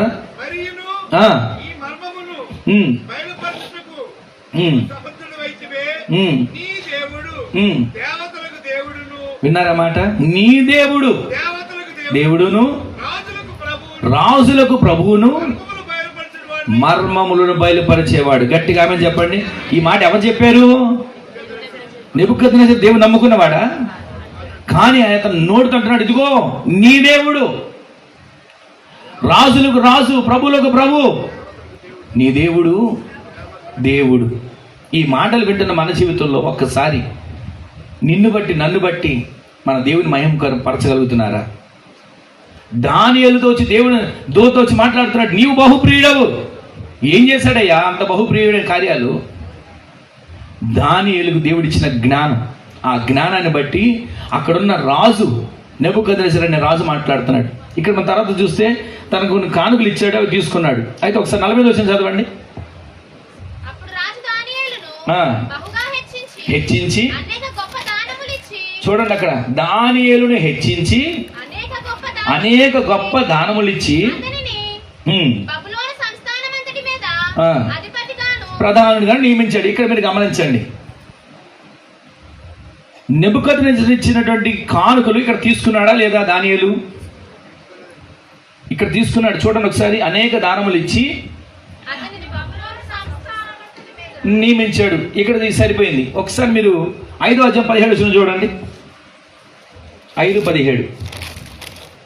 అందుకు దానియేలు ఉమ్. ఇట్లనెను, ఆ, నీ దానములు వినండి, నీ దానములు నీ యొద్ద నుంచుకొని నీ వద్ద ఉంచుకో, నీ బహుమానములు నీ బహుమానములు ఎవరికైనా మరి ఎవరికైనా ఇచ్చుకో. అయితే ఉమ్. నేను ఈ వ్రాతను నాకు ఇదేమి అవసరంలా, ఈ దానములు అవసరం లేదు, ఈ బహుమానాలు అవసరం లేదు అని చెప్తున్నాడు. ఇక్కడ మనం గమనించినట్టు ఒకసారి ఈ 2వ అధ్యాయంలోనేమో ఇచ్చిన కానుకలు తీసుకున్నాడు, ఈ 5వ అధ్యాయంలోనేమో నువ్వు ఇచ్చిన నాకు అవసరం లేదు అంటున్నాడు. అంటే దాని అర్థం ఏంటంటే, ఇప్పుడు మనిషికి ఒక వివేచన ఉండాలి, మనం గ్రహించాలి. లోకంలో ఒక మాట అంటారు కదా, ఫ్రీగా వస్తే అందరికీ తెలిసిందే కదండి. కానీ ఇక్కడ దానియేలు అంటున్నాడు, నెబుకద్నెజరు ఇచ్చిన కానుకలేమో తీసుకున్నాడు, బెల్షస్సరు ఇచ్చిన కానుకలేమో వద్దంటున్నాడు. ఇక్కడ మనం గమనిస్తే ఒకసారి యేసుక్రీస్తు ప్రభుల వారు అరణ్యంలో ఉన్నప్పుడు అక్కడికి వచ్చి అపవాదకు మాట అంటాడు, ఇదిగో నాకు ఒక్కసారి సాగిలపడు, ఈ లోకం అంతా కూడా నీ వశమైపోతుంది అని అన్నాడు. ఎక్కడైనా ఆ అన్న మాటకైనా లోబడ్డాడా యేసుక్రీస్తు ప్రభుల వారు? మరొక చోట మనకు తెలిసిన చరిత్ర, ఇవన్నీ రెఫరెన్స్ చెప్పట్లేదు, కానీ ఒక పేద విధవరాలి కానుకను మాత్రమే ఆయన అంగీకరించాడు. ఒక పేద విధవరాలు తన కానుక పెట్టిలో కానుక వేసుకుని వెళ్ళిపోతూ ఉంటుంటే ఆమె చూసి అంటాడు, అమ్మా వచ్చిన వాళ్ళందరికంటే నీవే ఎక్కువ కానుక వేసావని అన్నాడు. అందరూ ఆశ్చర్యపోయారు, ఏంటి ఆమె వేసింది ఏంటి, మాకన్నా ఎక్కువ వేసింది అని అనుకున్నారు. ఇక్కడేమో అపవాదం వచ్చి లోకమంతా నీకు ఇచ్చేస్తా, నాకు ఒక్కసారి నమస్కారం చేయి, నాకు ఒక్కసారి వంగి దండం పెట్టానంటే అక్కడ ఆ అపవాదిని వాక్యం ద్వారా గద్దించి పంపించేశాడు. ఇక్కడేమో భేద విధురాలు కానుక తీసుకున్నాడు. అంటే ఏది మనం తీసుకోవాలో ఏది మనం తీసుకోకూడదో ఒక ఆలోచన ఉండాలి. ఇక్కడ మనం చూసిన దానియేలు నెబుకద్నెజరు ఇచ్చిన కానుకను తీసుకున్నాడు, బెల్షస్సరు ఇచ్చిన కానుకని వద్దన్నాడు. దానికి కారణం చెప్పనండి, నెబుకద్నెజరు దేవుడిని అంగీకరించాడు. అంటాడు, ఇదిగో నీ దేవుడును రాజులకు ప్రభువునై ఉన్నాడు, ప్రభు అని ఒప్పుకున్నాడు, అందుకు తీసుకున్నాడు. బెల్షస్సరు చేసిన పని ఏంటి? ఈ బెల్షస్సరు దేవుడిని విశ్వసించలా. ఈ నెబుకద్నెజరు యెరూషలేము నుంచి తీసుకొచ్చినటువంటి దేవుని వస్తువులను, దేవుని మందిరంలో ఉన్నటువంటి ఆ పాత్రలను ఒక గది కట్టించి గదిలో పెడితే ఈ బెల్షస్సరు ఏం చేశాడు తెలుసా? ఆ గదిలో నుంచి ఆ పాత్రలను తీసుకొచ్చి ద్రాక్షరసం పోసుకొని తాగుతున్నాడండి. ఇక్కడ మీరు అర్థం చేసుకోండి ఒకసారి. ఈ మాటలు వింటున్న మన జీవితంలో ప్రతిరోజు కూడా అసలు ఎందుకని అక్కడ వద్దన్నాడు కానుక, ఎందుకని ఇక్కడ కానుక తీసుకున్నాడంటే, ఈ నెబుకద్నెజరేమో దేవుడిని అంగీకరించి నీ దేవుడు ఇది, నీ దేవుడు ఇలాంటి వాడు, నీ దేవుడు గొప్పవాడు అని చెప్పాడు, ఒప్పుకున్నాడు. బెల్షస్సరుకి కనీసం దేవుడు గొప్పవాడని చెప్పే పని కూడా కాదు, కానీ ఆ వస్తువులను అపవిత్రం చేశాడు. వెంటనే ఆకాశం నుంచి ఒక చెయ్యి వచ్చి రాయడం మొదలుపెట్టింది గోడ మీద, ఇక నీ పరిస్థితి అయిపోయింది, నీ బ్రతుకు అయిపోయిందని దానికి అర్థం చెప్పాడు. ఇప్పుడు ఒకసారి ఆ దానియేలు గ్రంథంలో ఒకసారి ఒక మాట చూడండి, మీకు ఒక మాట జ్ఞాపకం చేస్తాను. రాజుకు బెల్షస్సరు 5వ అధ్యాయం కూడా కూడా చూడండి. కావున ఆయన 23 చూడండి, 5:23.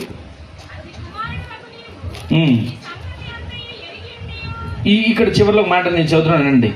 దేవుని ఆలయ సంబంధము ఉపకరణములలో ద్రాక్షరసం పోసి త్రాగవలనని వాటిని తెచ్చి ఉంచుకొని వాటితో త్రాగుచు ఇక్కడ జరిగింది. ఇప్పుడు 30 చదవండి. ఆ రాత్రి అందే ఆ. కల్దీయుల రాజుకు ఎప్పుడైతే దేవుని పాత్రలలో ద్రాక్షరసం పోసుకొని తాగడం మొదలు పెట్టాడో ఆ రాత్రి అందే బెల్షస్సరు చనిపోయాడు. ఈ రోజున ఆత్మీయ జీవితంలో ఒకసారి మనం ఆలోచన చేస్తే, దేవునికి అయిష్టమైన ప్రతిరోజు బల్లలో పాల్పంపులు పొందుతున్నాం. ప్రతి నెల ప్రభు శరీరాన్ని, ప్రభు రక్తాన్ని పానం చేస్తున్నాం.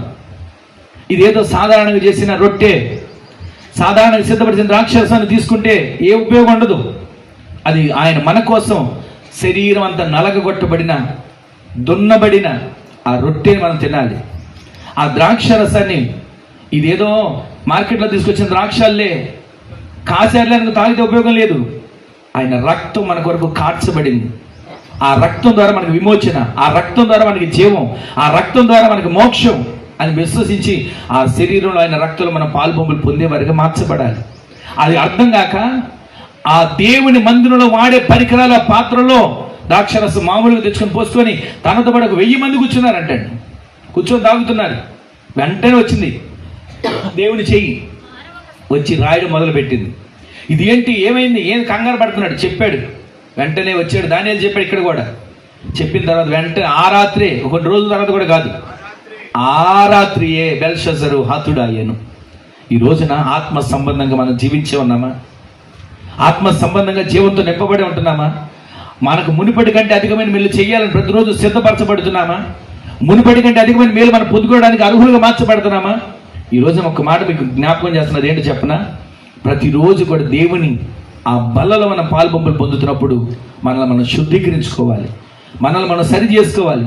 తప్పిదాలు, పొరపాట్లు, బుద్ధిహీనతలు, బలహీనతలు అన్నిటినీ దేవుడి సన్నిధిలో ఒప్పుకొని వాటిని విడిచిపెట్టయ్యా, నీ కొరకు నేను జీవించేట్లుగా బ్రతికించు. ఎంతమంది దేవునికి అయిష్టమైన పనులు చేసి ఎక్కడ తప్పించుకున్నారు? ఎంతమంది దేవునికి అయిష్టమైన పాత్రలుగా మార్చబడిపోయి వాళ్ళ జీవితాలు పతనమైపోయాయి? పరిశుద్ధ గ్రంథంలో చాలా విషయాలు ఉన్నాయి, కానీ సమయం చాలా అవుతుంది. నేను ఒకసారి మాట చెప్పి ముగిస్తున్నాను.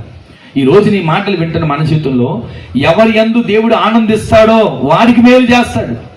ఈ రోజు నిన్ను బట్టి దేవుడు ఆనందించాలి, నీ కుటుంబాన్ని బట్టి దేవుడు ఆనందించాలి, నీ బిడ్డలను బట్టి దేవుడు ఆనందించాలి, నీ సంఘాన్ని బట్టి దేవుడు ఆనందించాలి, నీ సహవాసాన్ని బట్టి దేవుడు ఆనందించాలి, నీ ప్రార్థనను బట్టి దేవుడు ఆనందించాలి, నీ భక్తిని బట్టి దేవుడు ఆనందించాలి. నీకు ఇచ్చినటువంటి సమస్తాన్ని బట్టి దేవుడు ఆనందించి నీకు మేలు చేయడానికి దిగి రావాలి.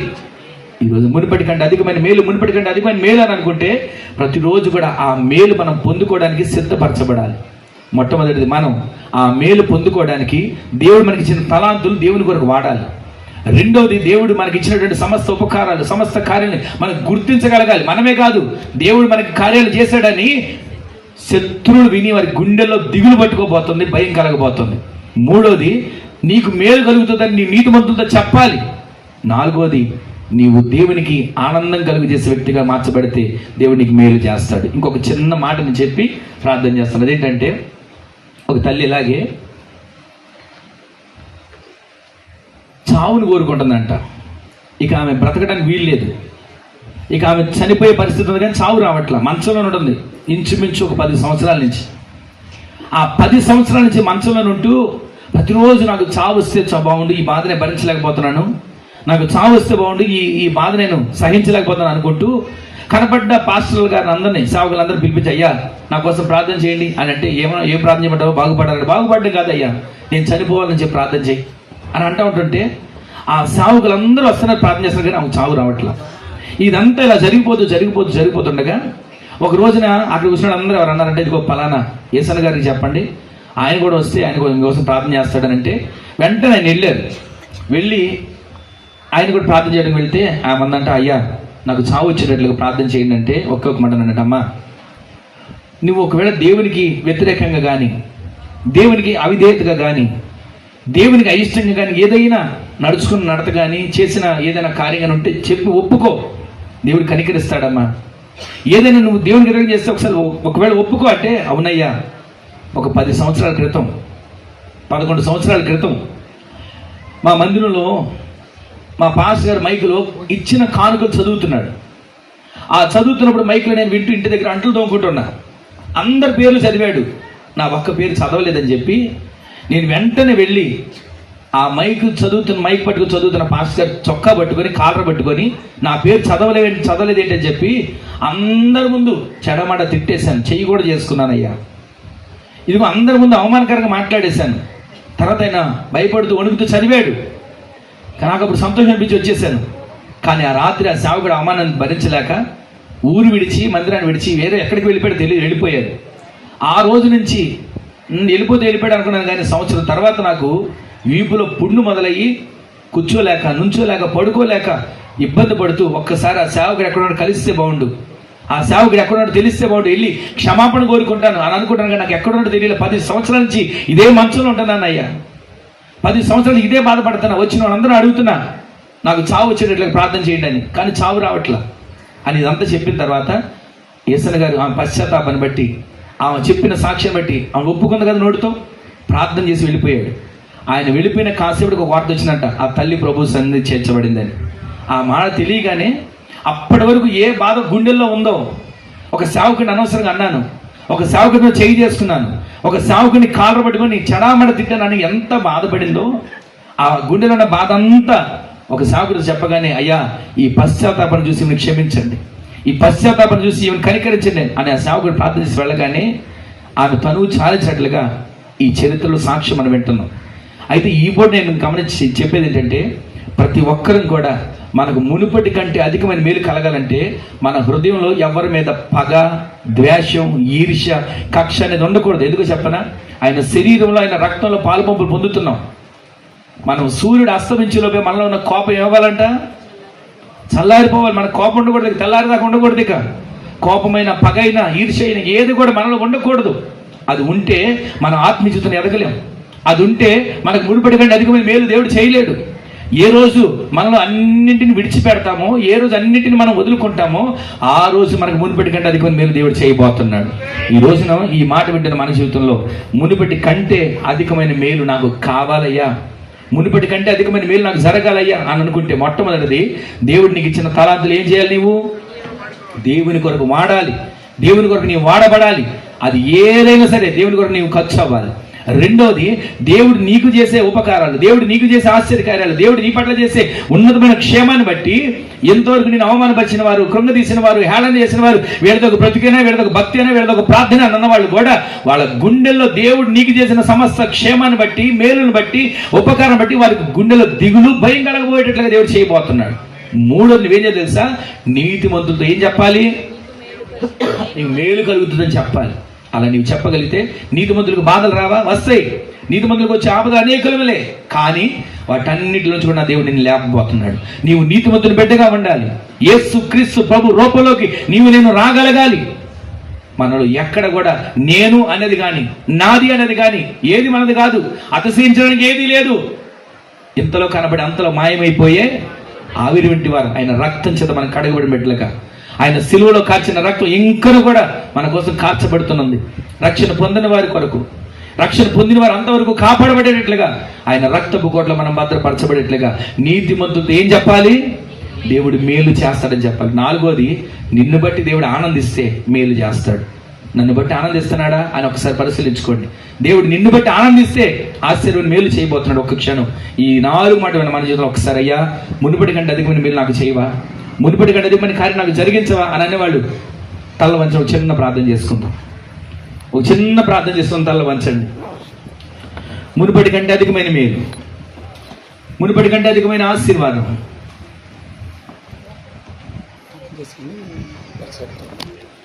మునుపటి కంటే అధికమైనటువంటి మేలు. ఒక్క క్షణం ఒక చిన్న తీర్మానంతో ప్రార్థన చేసుకోండి. అయ్యా నా జీవితంలో మునుపటి కంటే అధికమైన మేలు చేయవా, మునుపటి కంటే అధికమైన మేలు జరిగించవా, మునుపటి కంటే అధికమైన మేలు కార్యం నా జీవితాలు జరిగించయ్యా, జరిగించయ్యా, జరిగించయ్యా. ఒక్క క్షణం ఒక చిన్న తీర్మానంతో ప్రార్థన చేసుకోండి. నీ తలాంతులు దేవుని కొరకు వాడబడాలి, నీ తలాంతులు దేవుని కొరకు ఖర్చు అవ్వాలి. దేవుడు నీకు ఇచ్చిన కృప ఒక తలాంతు, అభిషేకం ఒక తలాంతు, ఆయన ఇచ్చిన పరిచర్య ఒక తలాంతు. ప్రతిరోజు కూడా ఆయన ఇచ్చిన సమస్త మేలును బట్టి, ఆయన చేసిన సమస్త ఉపకారాలను బట్టి దేవుని సన్నిధిలో ఒక క్షణం ఒక చిన్న తీర్మానంతో ప్రార్థన చేసుకోండి. అయ్యా మునుపటి కంటే అధికమైన మేలు చేయవా, మునుపటి కంటే అధికమైన మేలు నా కుటుంబంలో జరిగించవా. సభల ద్వారా మునుపటి అధికమైన కార్యాలను చూడాలి. బలహీనలుగా ఉన్నారా? మునుపటి కంటే అధికమైన ఆలోచించే దేవుడు మిమ్మల్ని నింపాలి. ఒక్క క్షణం నీవు ఇచ్చిన తలాంతులు నీ కొరకు నేను వాడబడేట్లుగా మార్చబడతానయ్యా. నీవు ఇచ్చిన తలాంతులు నీ కొరకు ఉపయోగించేట్లుగా, వినియోగించబడేట్లుగా నేను తీర్చిదిద్దబడతానయ్యా. ఒక్క క్షణం దేవుడు నీకు చేసే మేలు సమస్త ఉపకారం బట్టి శత్రువులు దిగులు పడబోతున్నారు. ఈ శత్రువులు వారి గుండెలో భయం కలగబోతుంది. మూడోది, నీవు నీతిమంతులతో చెప్పాలి, నీతిమంతులకు నీవు చెప్పాలి. ఒక్క క్షణం దేవుడు మేలు చేస్తాడు నువ్వు చెప్పగలిగితే ఆయన ఒక చిన్న తీర్మానంతో ప్రార్థన చేసుకోండి, ఒక చిన్న తీర్మానంతో ప్రార్థన చేసుకోండి, ఒక చిన్న తీర్మానంతో ప్రార్థన చేసుకోండి. మరొకటి, ఎవరి యందు ఆయన ఆనందిస్తాడో వారికి మేలు చేస్తాడు, ఎవరి యందు ఆయన ఆనందిస్తాడో వారికి మేలు చేస్తాడు. నిన్ను బట్టి దేవుడు ఆనందిస్తున్నాడా? నీ కుటుంబాన్ని బట్టి దేవుడు ఆనందిస్తున్నాడా? నీకు ఇచ్చినటువంటి అభిషేకం బట్టి దేవుడు ఆనందిస్తున్నాడా? మరొక చోట రాసి ఉంటుంది, వీరికి దేవుడిని అనిపించుకున్నట్టు నేను సిగ్గుపడను. ఒక క్షణం చిన్న ప్రార్థన చేసుకోండి, ఒక చిన్న తీర్మానంతో ఒక చిన్న ప్రార్థన చేసుకోండి.